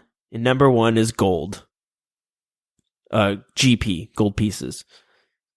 So all pretty obvious on there. Like, I'm sure no surprises. The Unholy book actually did catch me a little bit off guard. Yeah. It's one that kind of stands out there, so that's pretty interesting to see. And lastly, for our items, a top 10 list of the least amount of items in the game of a specific item. So these are kind of interesting to see. It's kind of this is a fun list. I like this one. So number 10 on that list is Broken Infernal Capes.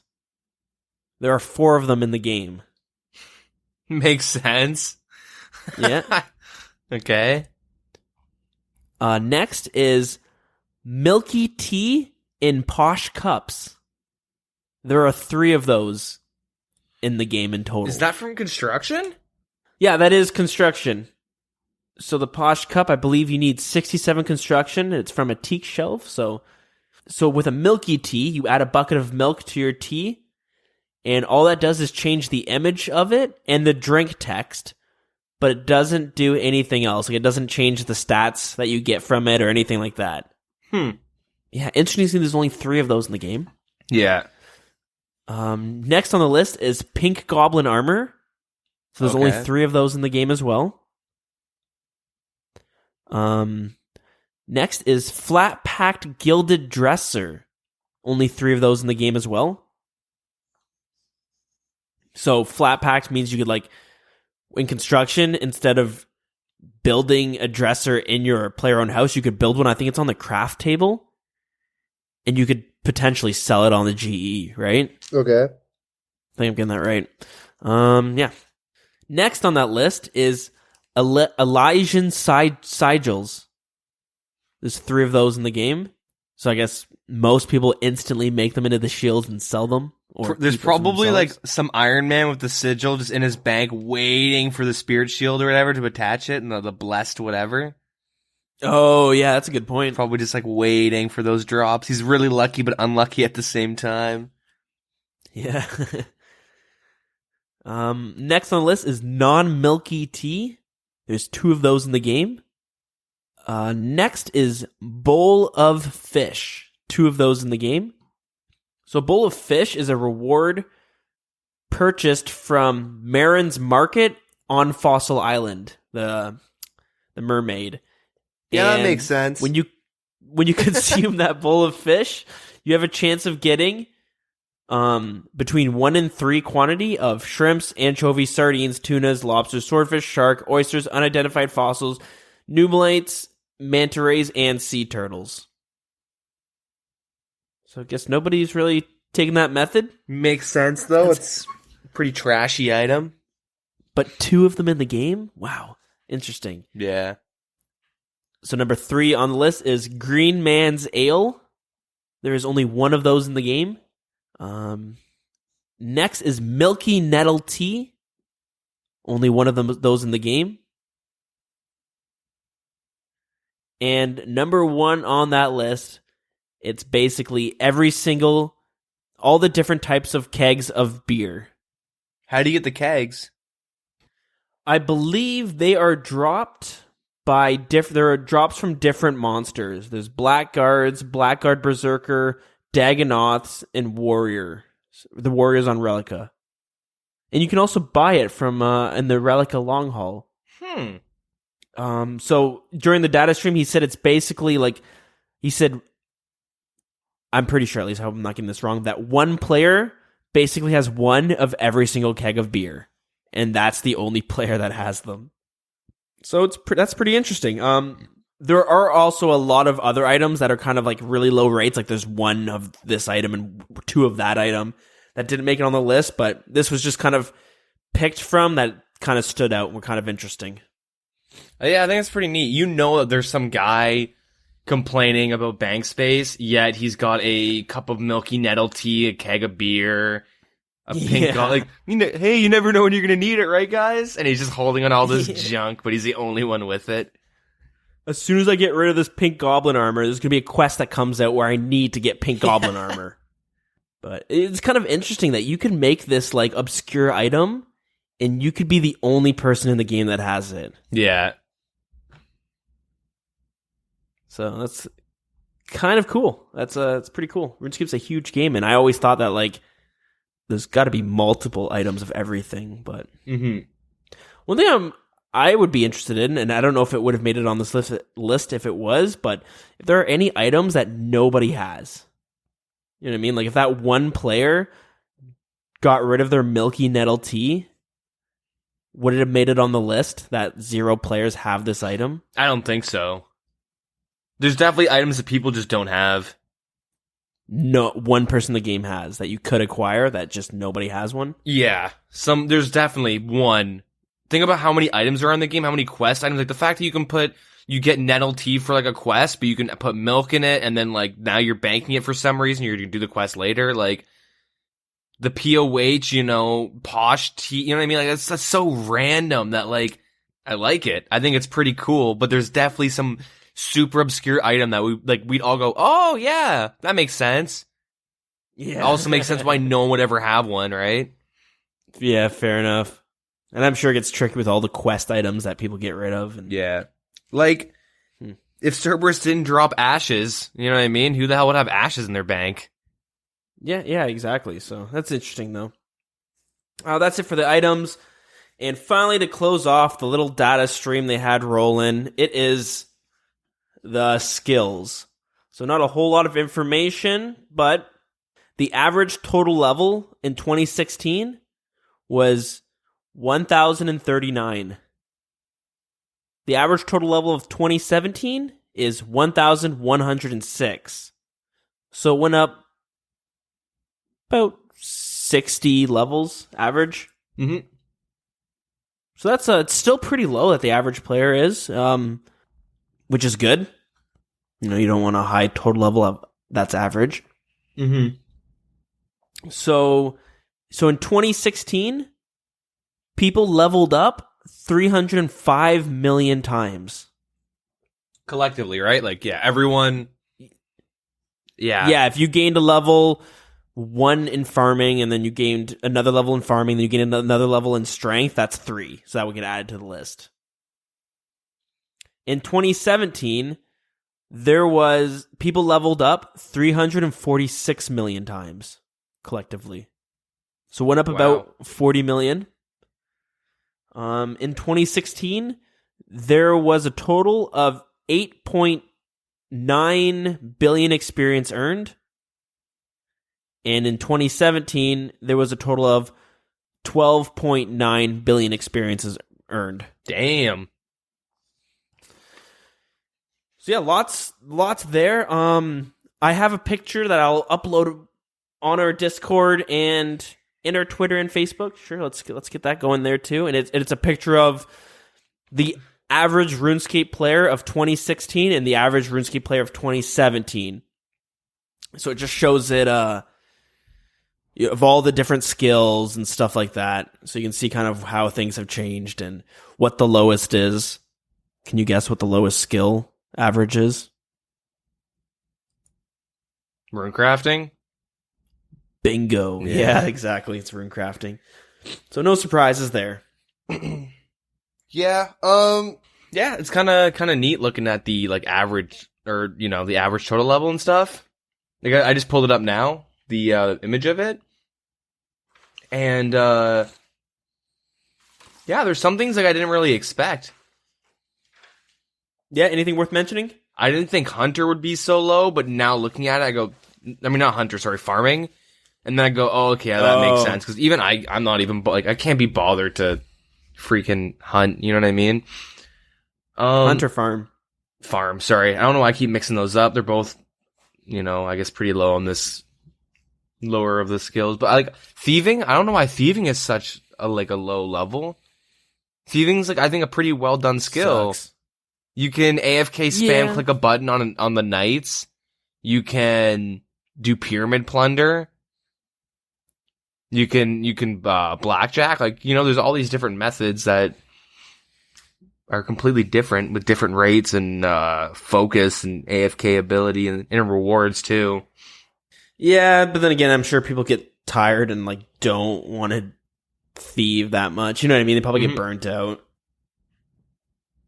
Same with like fletching though. I would expect fletching to be a lot higher. Yeah. Because fletching and cooking are like the easiest 99s to get, and you can make money from both of them. Like fletching, if you do longbows, sure it's slower than darts, but you're walking out with some nice money. Well, I bet if you compared 2007 with 2017, it would be completely different. Because I remember in 2007, people like 99s were like impressive to get, and most people would go, and like they're still impressive to get now, but you're seeing quite often that like I'm probably like a very common case where my first 99 was strength. Yeah. Most people are getting their melee combat stats and stuff like that as their first 99. While back in the day, it was a lot more common to have people getting their cooking and fletching to 99 first because they were very fast to do. Yeah. Yeah, that makes sense. Yeah, like looking at this, the highest level is HP, then it's strength, like 69 HP, 67 strength, 63 attack, and 63 range are tied. And then what, 55 defense? Yeah, it's like, oh no, 63 magic and then 55 defense. Yeah, it's all combat skills that are the highest. But it's weird though, and I think what about all the skillers? Is the skilling community not as big? I'd expect that to like ruin the average like hard. Well, I'm pretty sure the average player is someone who comes home from work or they come home from school or something like that, and they just, instead of spending their 2 to 3 hours off, which is being pretty generous, it's probably a lot less than that, but instead of spending it in the bank fletching, they're spending it getting their combat up, because especially at lower levels, that's what's most fun. Yep. And then, like for me personally, I did focus on my combat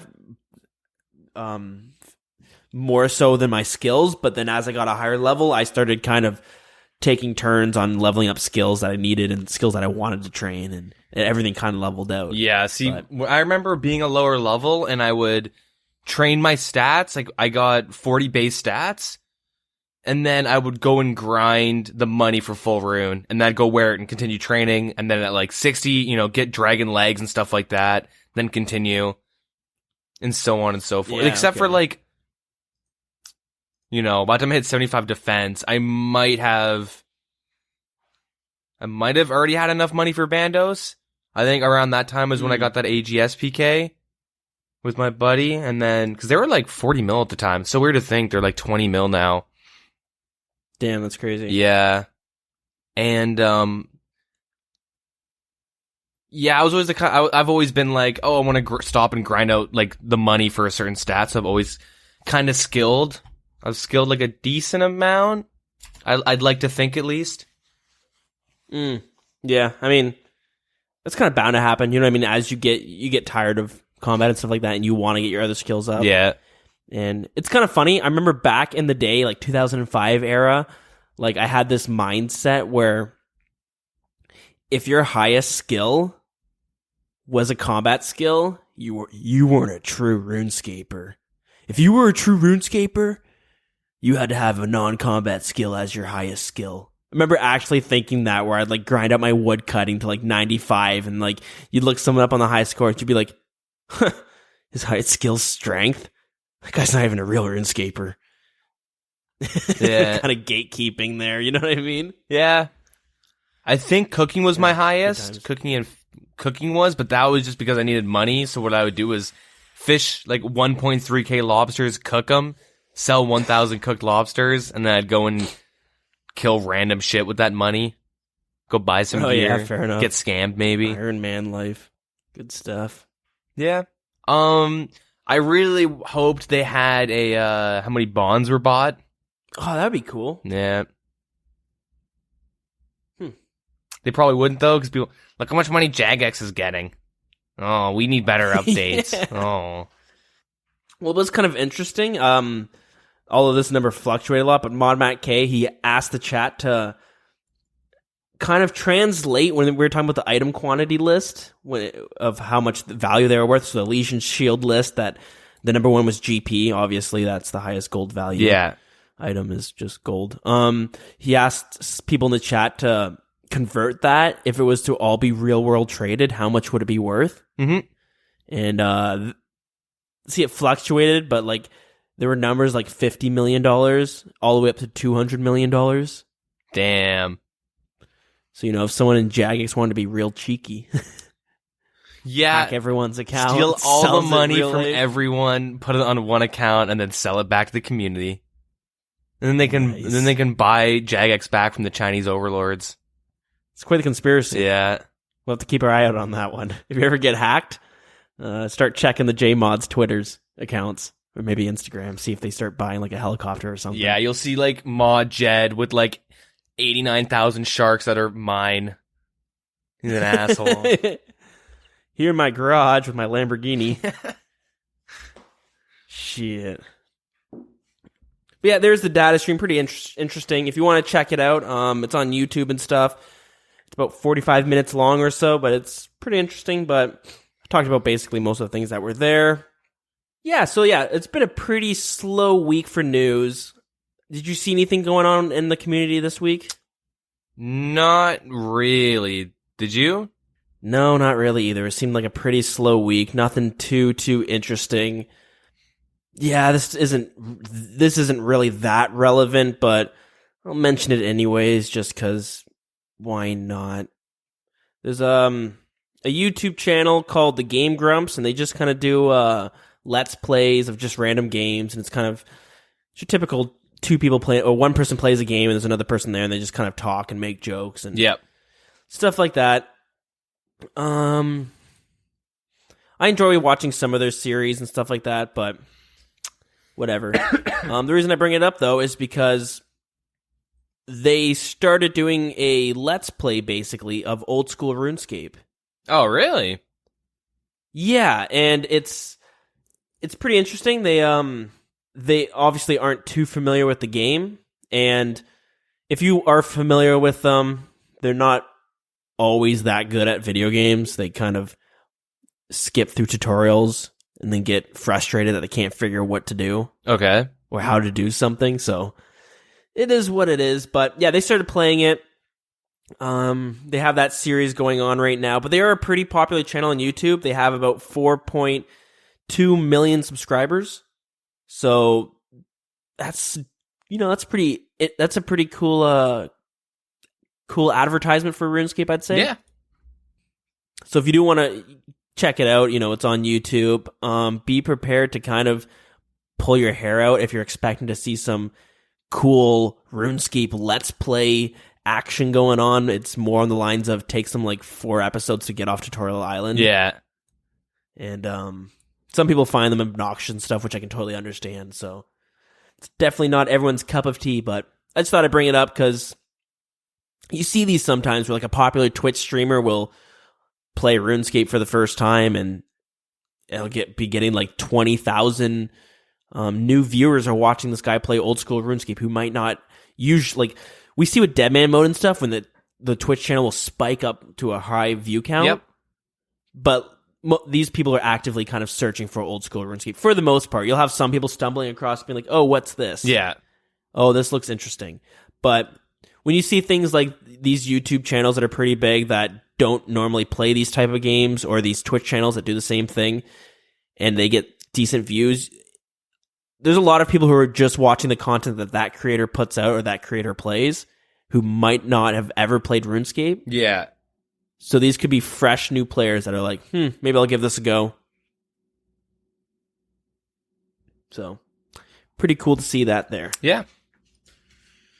And that's basically it for what's going on in the community that I had seen. But, again, this is our New Year or our 2017 review of Old School RuneScape. So I figured we could kind of do maybe like a best of list for some categories for the Old School RuneScape this year. Wow, what a weird way of saying that. I kind of butchered it. But anyways, you get what I'm trying to say. Mm-hmm. So I came up with a few categories with some of the updates and stuff that we saw come out this year. And I thought maybe we can go through them and maybe see what you would pick as number one. Okay. And afterwards, maybe we can throw them on some type of poll. We can throw them on Twitter and stuff like that to see what, you guys listening, what you guys would choose. Just kind of like maybe a best of 2017. All right, so I made a few lists and I kind of pick and chose some things that I thought would fit on it. Okay, so the first category I'm going to bring up here, it's the biggin. Some of these lists can kind of get kind of long, so I apologize for that because I went through all the updates that came out this year and try to compile something. So with the categories we have, there are 7 categories. Some lists are just going to be longer than others. So the first list is the best content or the best update of 2017. And this doesn't have to mean like the most popular. I want to hear what you think is your favorite, what you think deserves the number one spot for best update for best content / update.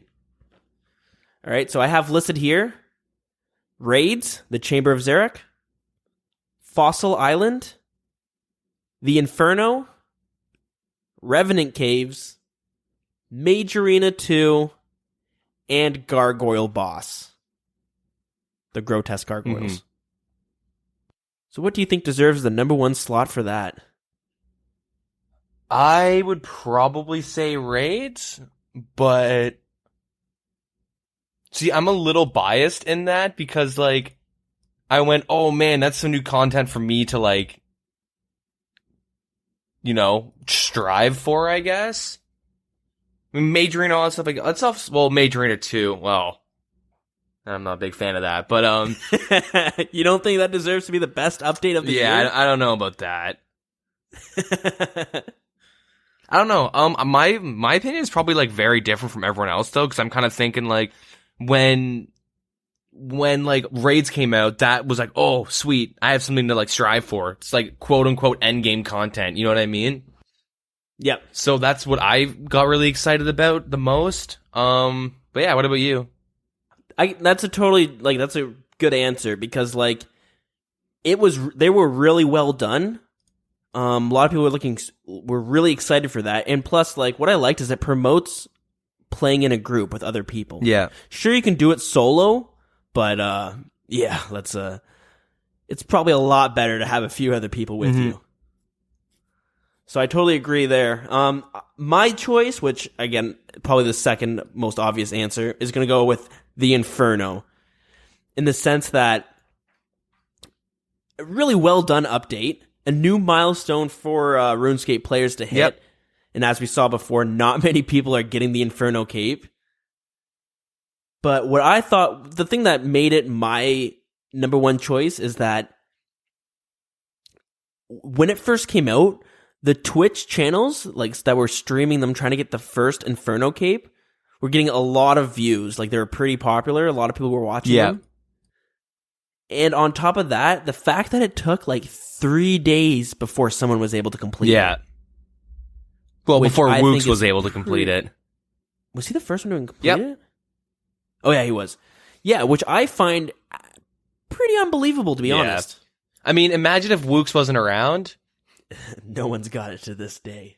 No, it definitely would have been done like that day. But it was really cool to like watch everyone, like all the streamers for like 2-3 days, like RuneScape dominating like the front page of Twitch, like massive, like Bodhi and stuff getting 50,000 views, and I found it really fun.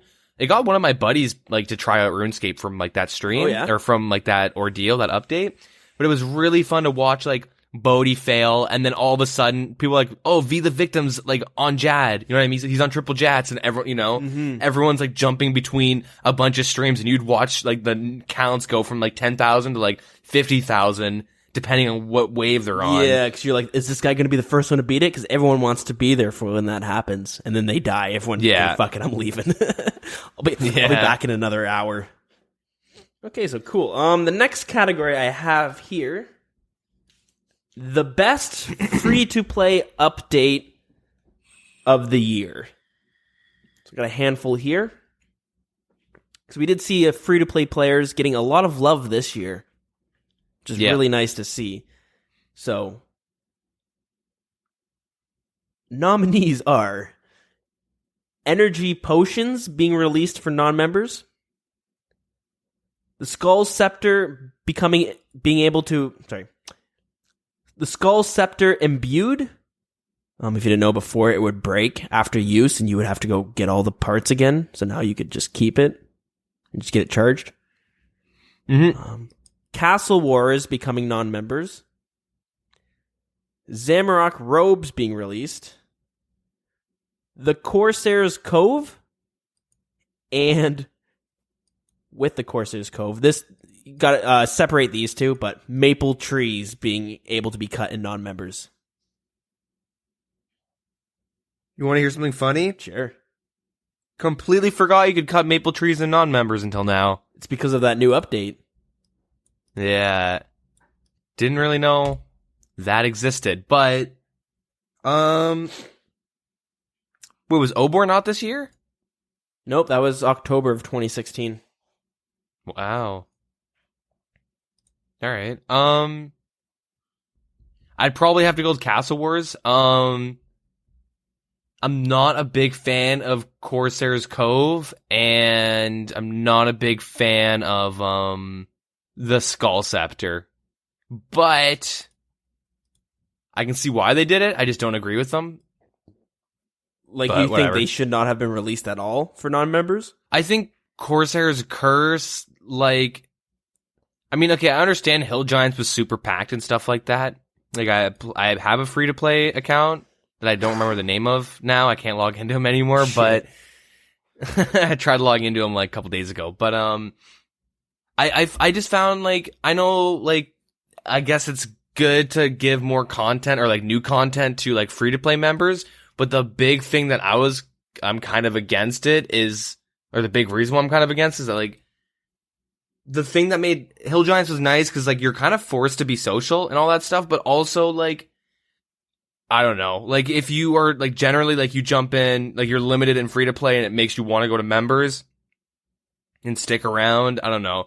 It's just, like, I find that content kind of gave more of a reason for free to play members to just stay free to play and then quit. Does that make sense? This is Corsair's Curse? Yeah, with the ogres?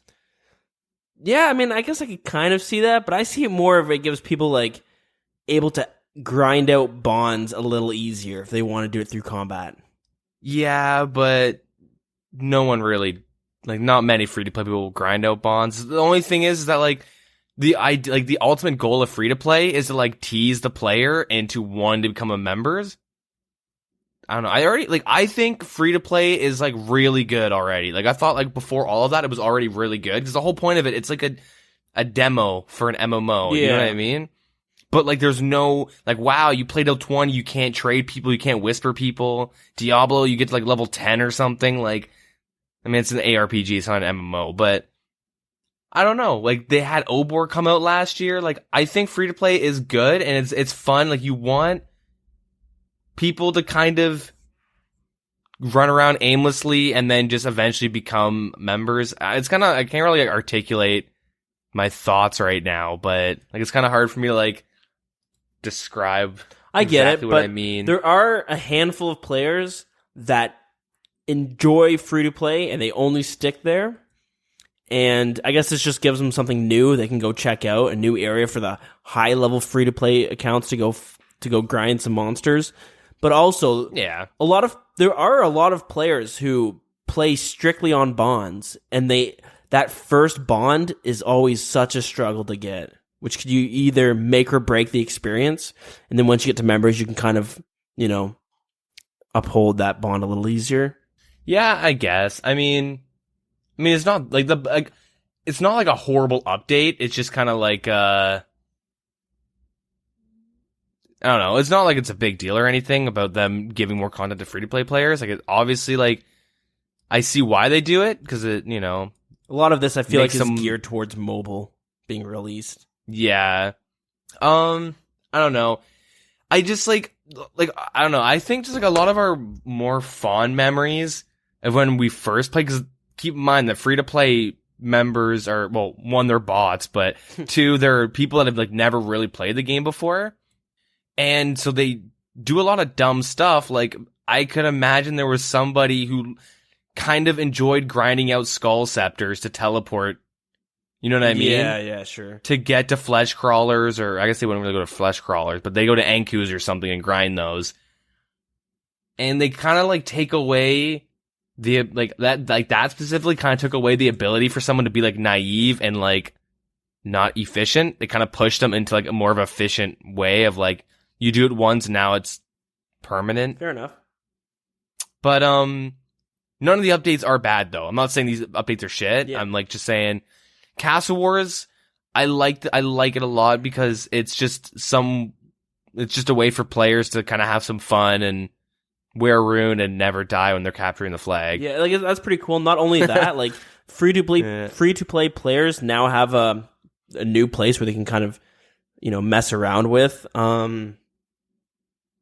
I mean, they did get Last Man Standing. I think free to play is getting a little bit greedy with the mini games, but I joke. But at the same time, you have a lot of member players who will go to free to play the Castle Wars there instead because it's a different dynamic. Yep.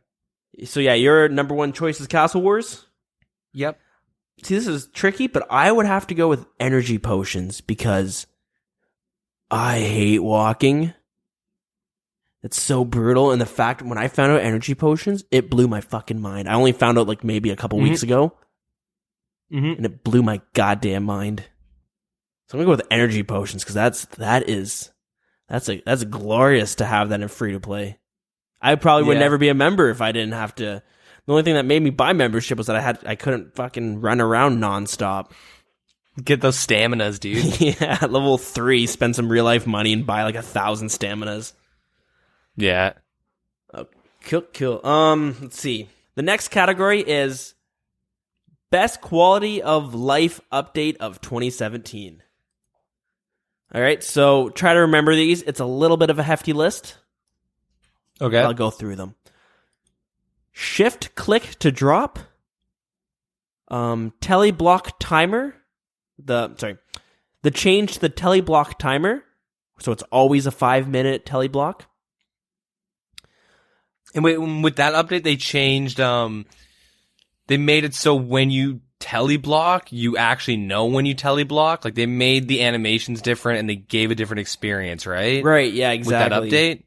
Okay, because at one point, it was like you could never really tell until you couldn't teleblock them. And if you remember, a byproduct of that was people couldn't just drink a potion and log out and then log back in to get that boost to stay at the top level. I thought that came along with prayer boost or the prayer,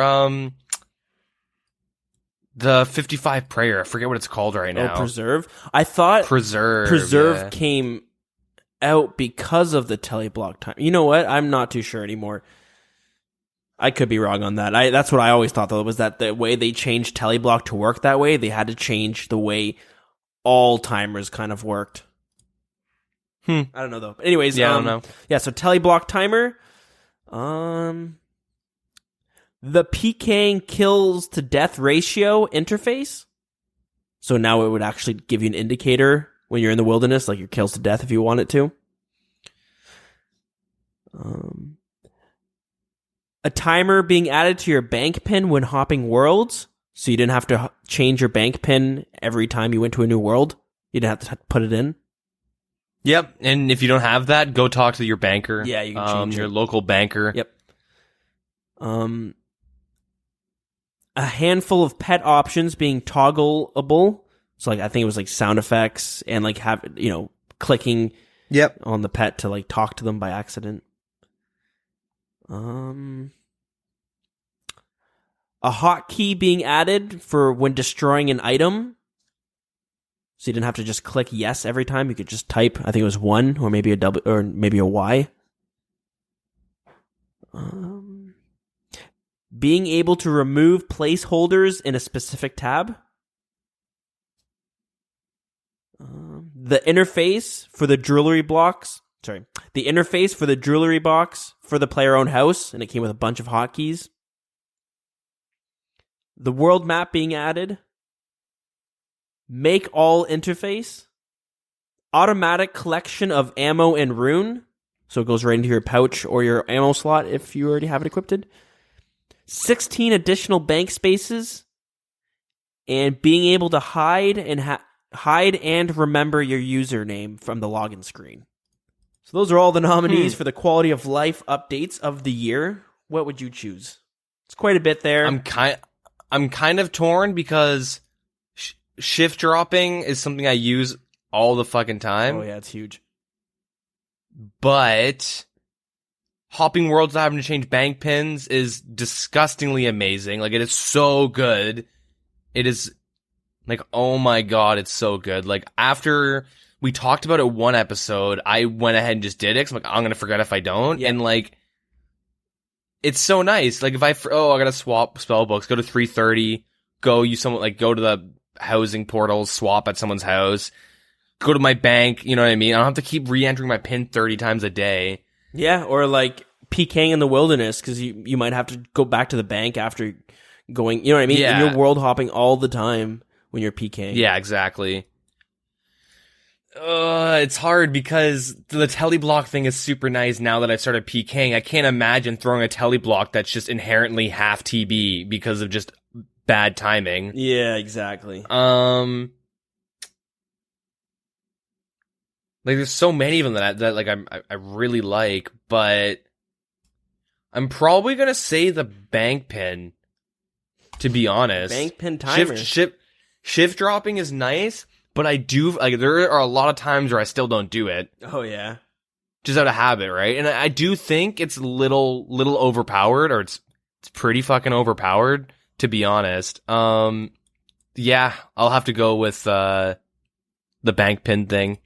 It's a pretty solid choice. There's a lot of pretty good quality of life updates we saw. So like the shift click drop, the bank pin timer, the make all interface was a nice looking one. Yeah, that was. And I think my number one choice is going to be the world map. Oh, right. I'm choosing that one too because sure, you had like a lot of clients that offered that, but it was so lame to have the RuneScape client not have its own world map, especially for how big RuneScape is. Yeah. I've played this game for like on and off for 14 years, and I still have to open the map to find something sometimes. Yep. So I can't even imagine new players coming into this game and being like, how big or how small is this world map? Or is this world? Yeah. But there's a lot of good options. Again, there's no rules to this list. You can choose it for whatever reason you wanted, right? Mm-hmm. Okay, so next on the list is the item of the year for 2017, the new unique. So I have a list of uniques here. We'll go through them. Dragon Claws, Twisted Bow, Ancestral Robes, Chaotic Maul, Din's Bulwark, the Dragon Hunter Crossbow, Dragon Throwing Axes, Rigor, Augury, Obsidian Armor, Infernal Cape, Wyvern Visage, and Mage Arena 2 Cape. Obviously, I've left some of the uniques out because there are a lot. I didn't want to over-exhaust all of these categories. So I just kind of picked the ones that I thought were good nominees for the year. And if you have any, let me know that I missed. You said Infernal Cape, right? Yeah, Infernal Cape. Okay. I'd probably go with Infernal Cape. Infernal Cape? Yeah. One, I don't even care that much about it being better than the Fire Cape, but it's like the fact that it's such a prestigious item and it's so hard to get. Yeah.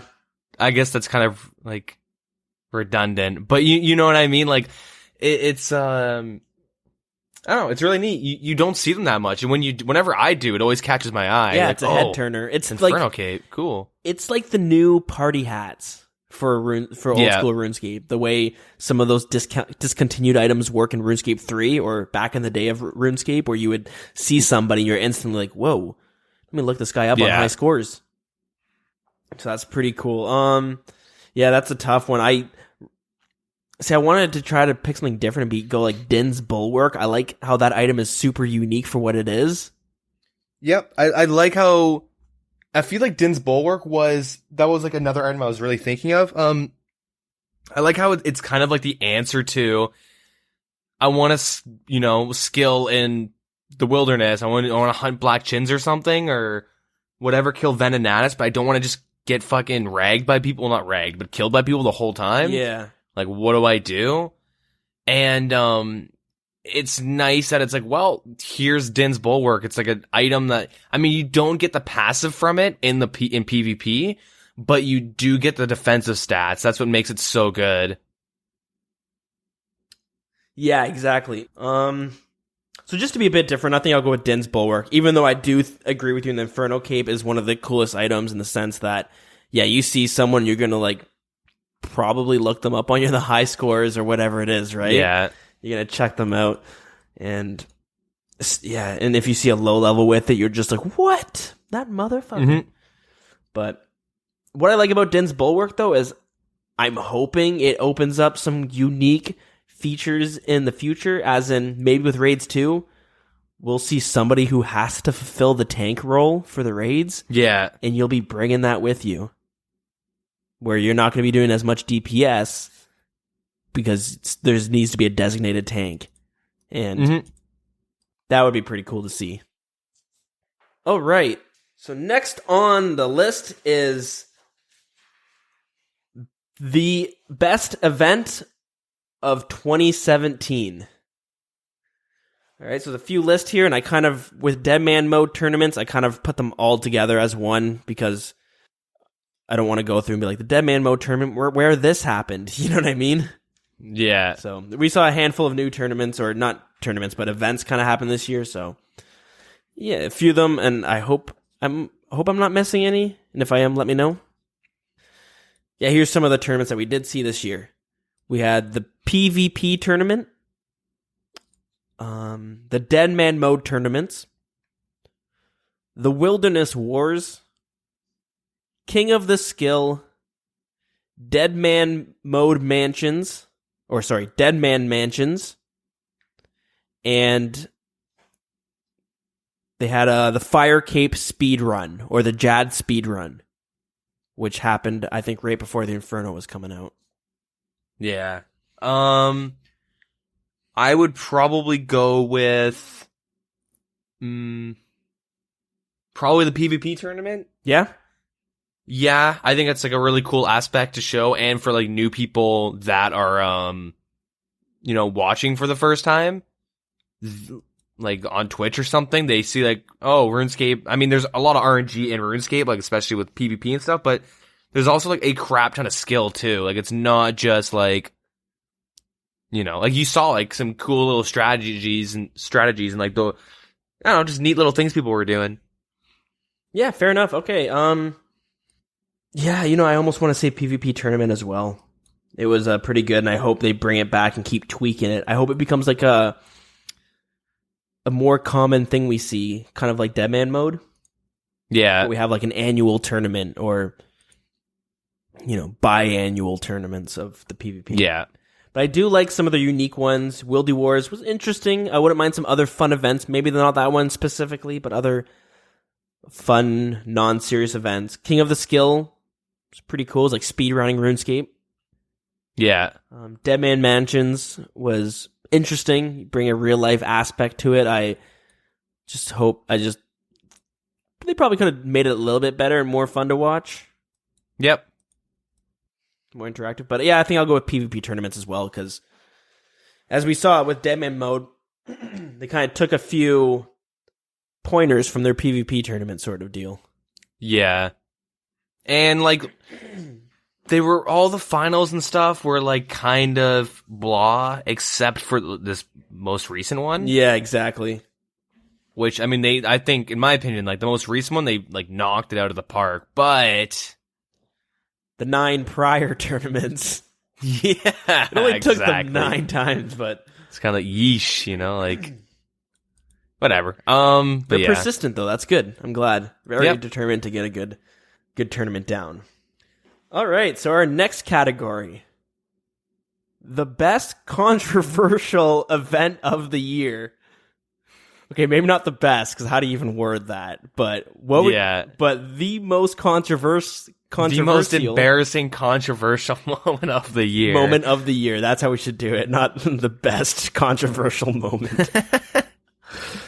I had to make this list because we were playing old school RuneScape after all. Yep.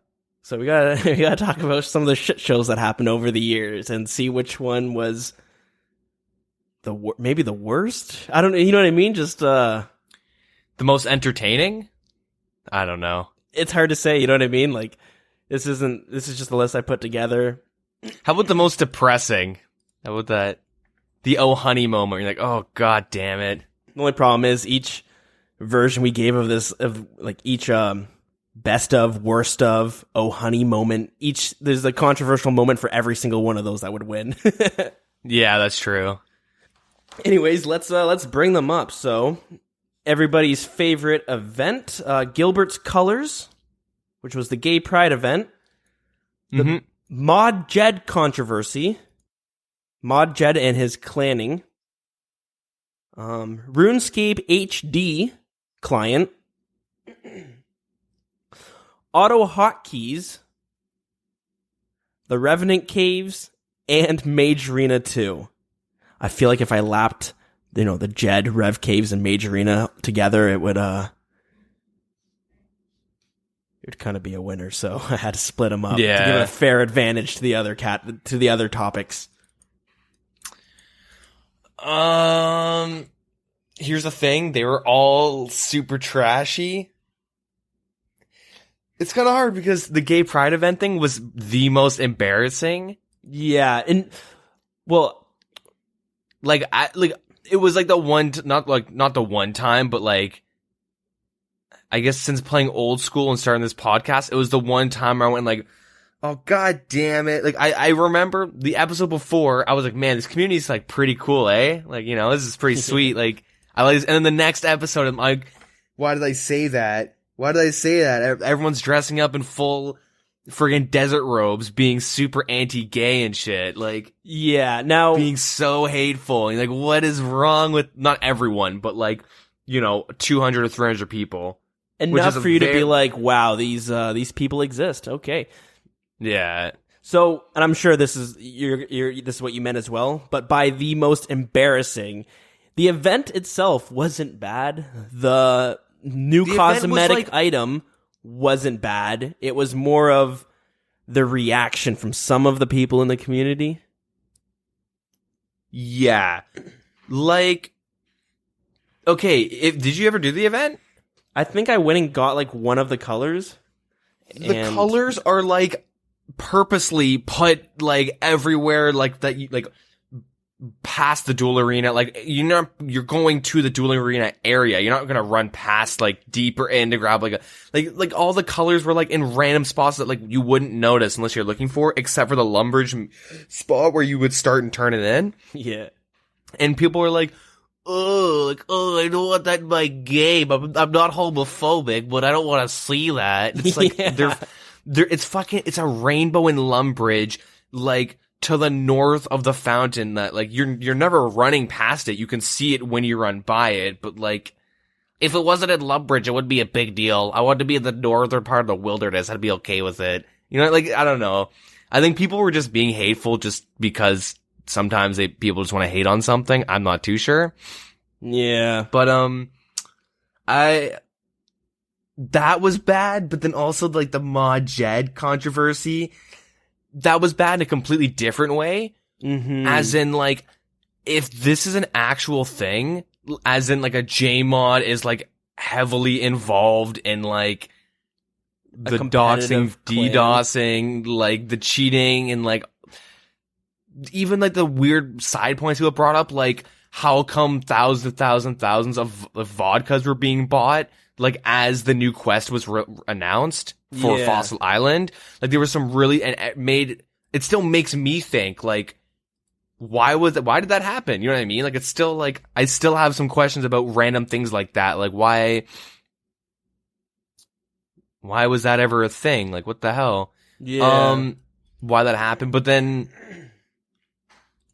I don't know. Like I'm really torn pretty much between that, like just the whole Mod Jed as a person in the community, and the gay pride. Yeah. I'd probably say gay pride because there was articles all over the internet bashing RuneScape players, saying they're all like neat, hateful people, homophobic neats and stuff, and you're just like, you can't deny that because everyone is dressing up in full desert robes saying how much they hate gay people. Well, it's the thing is, you're just like, well, that's not fair. Like, count how many people are in Falador right now doing that, and then go count how many people are at the GE just trying to double your money. I mean, realistically, don't give a shit. Realistically, it was like 200 people doing it. You know what I mean? Like it like wasn't that many people doing it, but clustered up, it's enough to be like, whoa, you guys actually got a rally going. Yeah, you guys are fucked in the head. Now, the funny thing I find about that moment, about the gay pride event, is that I haven't heard anything about it since like a week after the event ended. Yeah, it ended because I think everyone was just embarrassed that happened. We're just gonna sweep this under the rug. Yeah. But one thing I find funny is I see the only times I ever get reminded that was a giant issue with some people is when I see something on like Reddit and it's a guy being like, Jagex, you said the scarf would be available to everyone on Diango's shop after the event was over, and it's still not in Diango's shop yet.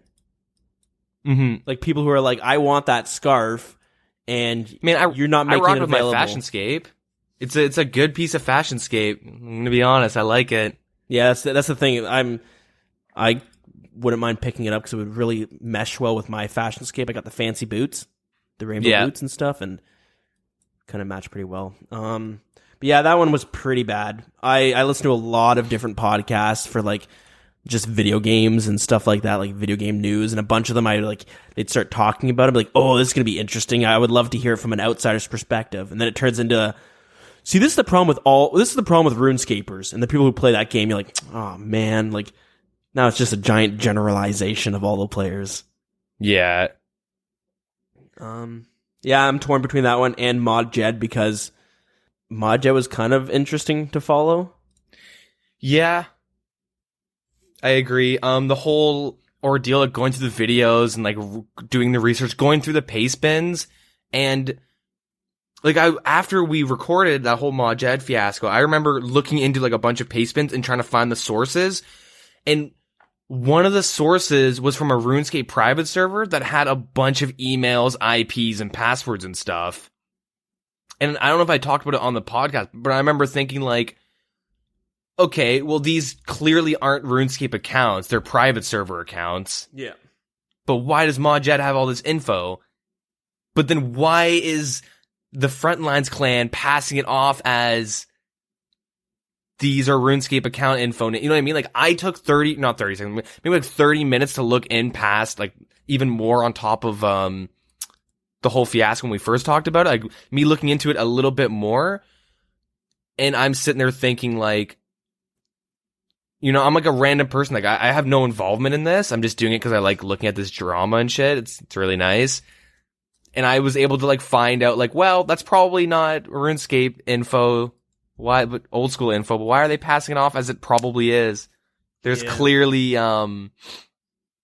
something. You know what I mean? They have some sort of agenda. Yeah, of course. So it depends, I guess, how you look at this list. Whether it's like the worst event or the worst moment in the RuneScape this year, probably go with the Gilbert's Colors event. But if you want to go with like the most interesting, controversial event, maybe Mod Jed. Yeah. Again, Majorina 2. Rev Caves are both pretty strong ones. AHK, we got shift out of that. I don't really think AHK is a big deal because that shit's busted. I don't think mouse keys should even, but it's, what if I'm disabled? But let's be real. I have seen, like, every disabled person I've seen stream uses, like, they're like a quadriplegic with like a mouthpiece and they're fucking killing people and like PKing. Yeah, you know what I mean? They're not sitting there going, "Oh, I can't runecraft fast enough." Like, they're like, "Well, I have a disability, but look, I'm gonna fucking kill you in a 1v1 Edgeville. I'm a pure, like, I don't know." The whole, like, I think that shit really does go against, like, the integrity of the game, but they can't really say no to, like, yeah. RSHD was also an interesting one too. So yeah, I think with that one, the people, like, kind of stole code from a private server. Yeah, exactly. But remember, that was kind of wasn't, I guess, super. That one's not really that controversial in the sense that, like, at first everyone was like, "Come on, Jagex, let them please approve this client, please approve it," and they just like, "We would love to, but this is why we can't." Oh, yeah, fuck those guys, fuck that client. You know what I mean? Yeah. Everyone switched right away, but again, little interesting memory of this year in RuneScape. All right, finally for our very last category is the best nerf of 2017. So we saw some significant nerfs come into RuneScape this year, and that's something that we don't normally see compared to other games. If you ever played League of Legends or World of Warcraft, every update comes with a plethora of nerfs to different parts of that game. RuneScape, on the other hand, you don't really see too often, so always a backlash when it comes out, but anyways, we have a few of them. So we saw, and some of these are kind of nerfs, but at the same time, like, you could be like, well, that's a buff to the game. But really, it's a nerf to that specific content. So the first one I have on here is Neve's Cave, where they kind of nuked it and separated a bunch of the areas and monsters that you could kill in Neve's Caves, and they put them elsewhere in the game. Okay. So they nerfed that one specific cave because now you can't just go to that one cave to kill every single monster for Slayer. The nerf to Serpentine Helmet. So they took down, it used to be the best in slot strength helmet, and that got reverted. They took down the strength bonus and stuff like that. Mm-hmm. The nerf to Void Range. So they significantly nerfed that. You used to see that was basically the staple in Edgeville PKing, was just people in Void with a ballista. They wouldn't even have a spec weapon. They'd have a main weapon that was their spec weapon. Mm-hmm. So you don't see them as much. They're still there, but not as much. Wait, Void getting nerfed this year? Void Range? Yeah. Didn't it? No, did it? No, like, it might have. I believe you. I'm just like, wow, time flies. You know what I mean? Yep. In May, Void Range damage boost of 20% was reduced down to 10%. That's so weird to think. Oh my god. Time's going by too fast. It is, isn't it? Yeah. We're getting older. We got responsibilities. Mm-hmm. So after Void Range, we have the Blowpipe being nerfed in Barbarian Assault. And then lastly, Zulrah. The Zulrah drop table being nerfed significantly. I think the Void Range was super needed. I'm kind of still not really for the Serpentine nerf. Because originally they nerfed that to kind of push in a new Fremnant quest. Do you remember that? Yeah. Okay, that was their ideas. They didn't want to release. The power creep is always an issue in the game, and if you have a helmet or any type of armor that's just as strong as that is, if you bring out another piece of gear that's going to be stronger than that, you know what I mean? You start getting problems down the line. Yeah. I'd probably go with the Void Range, I think. Yeah. There's a lot of things that really, like, Zulrah nerf was really needed, but it came in too late. You know what I mean? Yeah, that's true. They have nerfed it a couple times, but this was like the great nerf. You know what I mean? Yeah. I'm gonna go with the Void range because I think that was like people were like, oh, it should be nerfed, oh, it shouldn't be nerfed, but then they just like, oh, yeah, no, we should nerf it, and then they nerfed it. Yeah. You know what I mean? So you know it's bad when somebody can just bring the one item, the one weapon, and they don't have to worry about a spec weapon. Yeah, exactly. It was what was the combo? A Void with a ballista into Void ballista spec. Yeah. So if that wasn't even necessary half the time, where you're just they're hoping to get like 2 60s in a row, and then you're basically mincemeat. You couldn't even out eat it.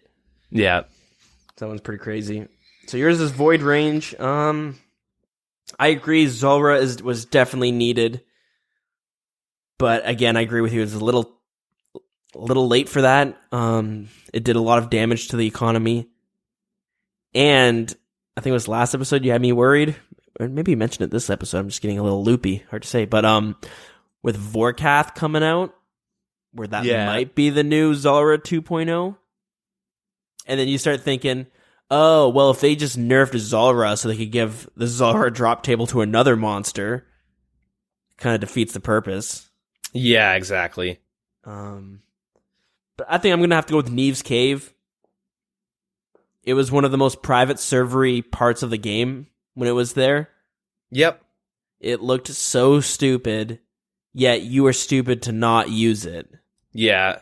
So since then they did pretty good. They added a lot of the caves to a lot of new areas to where the existing monsters already were. Mm-hmm. You know, now people are actually going to Brimhaven Dungeon instead of just going to, like, why the fuck would every dragon be in one cave?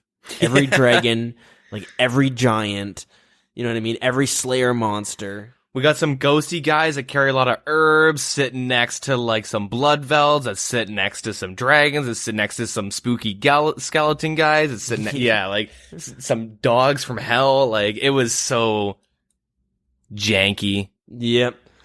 And glad to have seen that get nerfed as well. Okay, and yeah, there's the best of the 2017, some lists that I came up with there. Hope I'm not missing any. It's too late now, I already made the list, but yeah, some categories that just came up as I was going through the updates this year. This was the biggest year for updates by far. Yeah. If you're on our Discord, I have pinned to our pinned messages. If you look at the top right, there's like a thumbtack kind of thing. You click it and it shows you a few pinned messages, but we had a person in our Discord who linked this forum post way back in the day when we had some new players that just started and they were kind of confused between this game and what had changed since 2007, basically. And that goes through all the significant updates since 2013 when Oldschool RuneScape came out.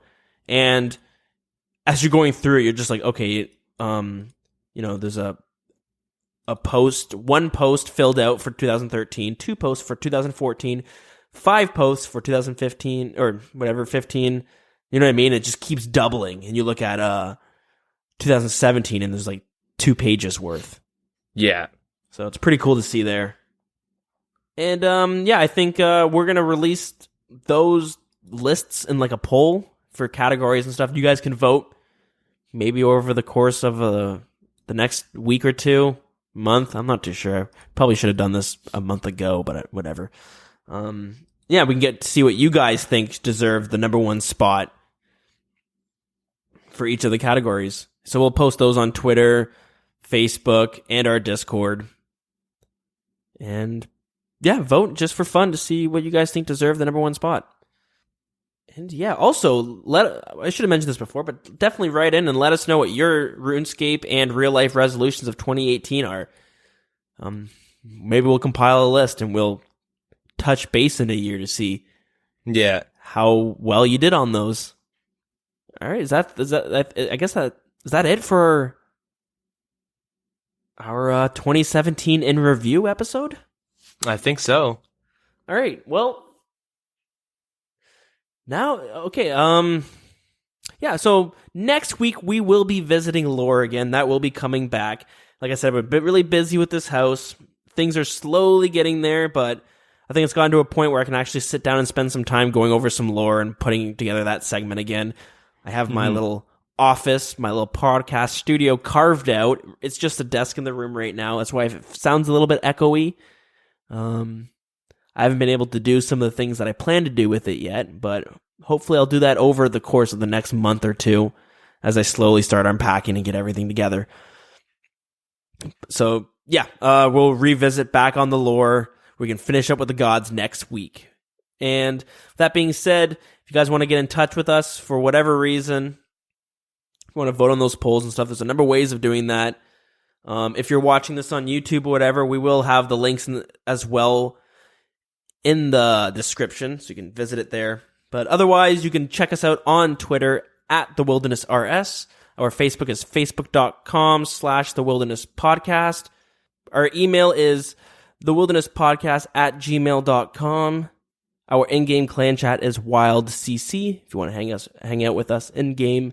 And our Discord is posted on Twitter and Facebook and maybe our YouTube description. I can't remember about that one. But yeah, it's there if you want to join as well. Yeah, that's basically it. And shit, I meant to mention, but I kind of forgot. This week, I was invited onto the Runescape podcast to kind of have their last episode of the year, kind of 2017 in review as well. So I was a guest on there, which was a lot of fun. So if you want to check that out as well, I'll throw a link to that on our Twitter and our Discord channel. And yeah, anything you want to touch on that's going on next week for you? Next week, I'm gonna try Abyssal Sire for the first time. Ooh. Figure out how that bad boy goes. It's all right.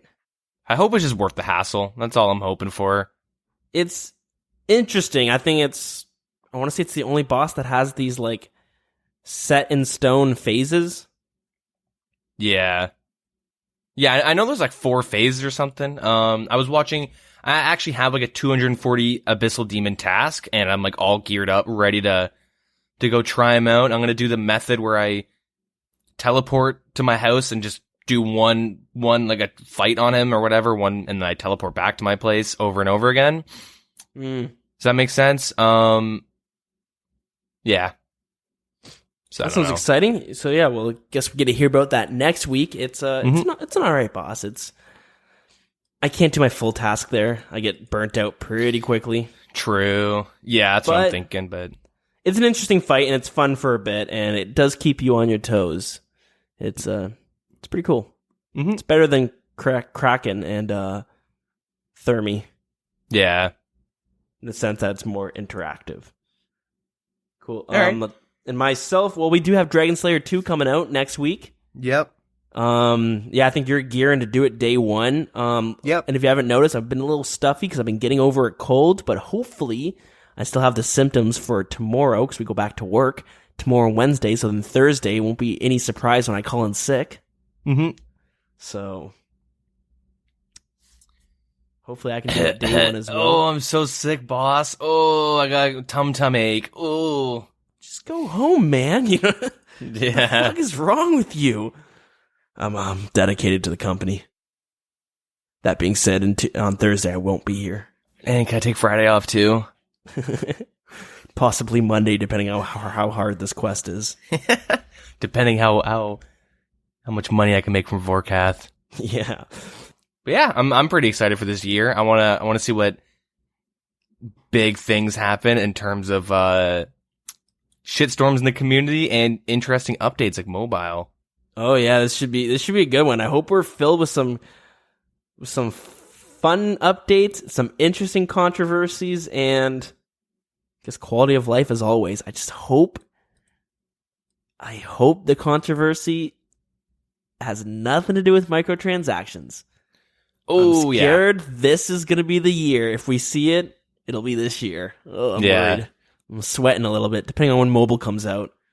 Mm-hmm. So, all right, guys, may your gains of 2018 be as prosperous as 2017. Yeah, I like that. Perfect. There we go. All right, let's skedaddle. All right. See you guys. Have a good one. And Yeah, take care, everybody, and again, thank you as always for listening and sticking with us. Yeah. All right. Ta-ta.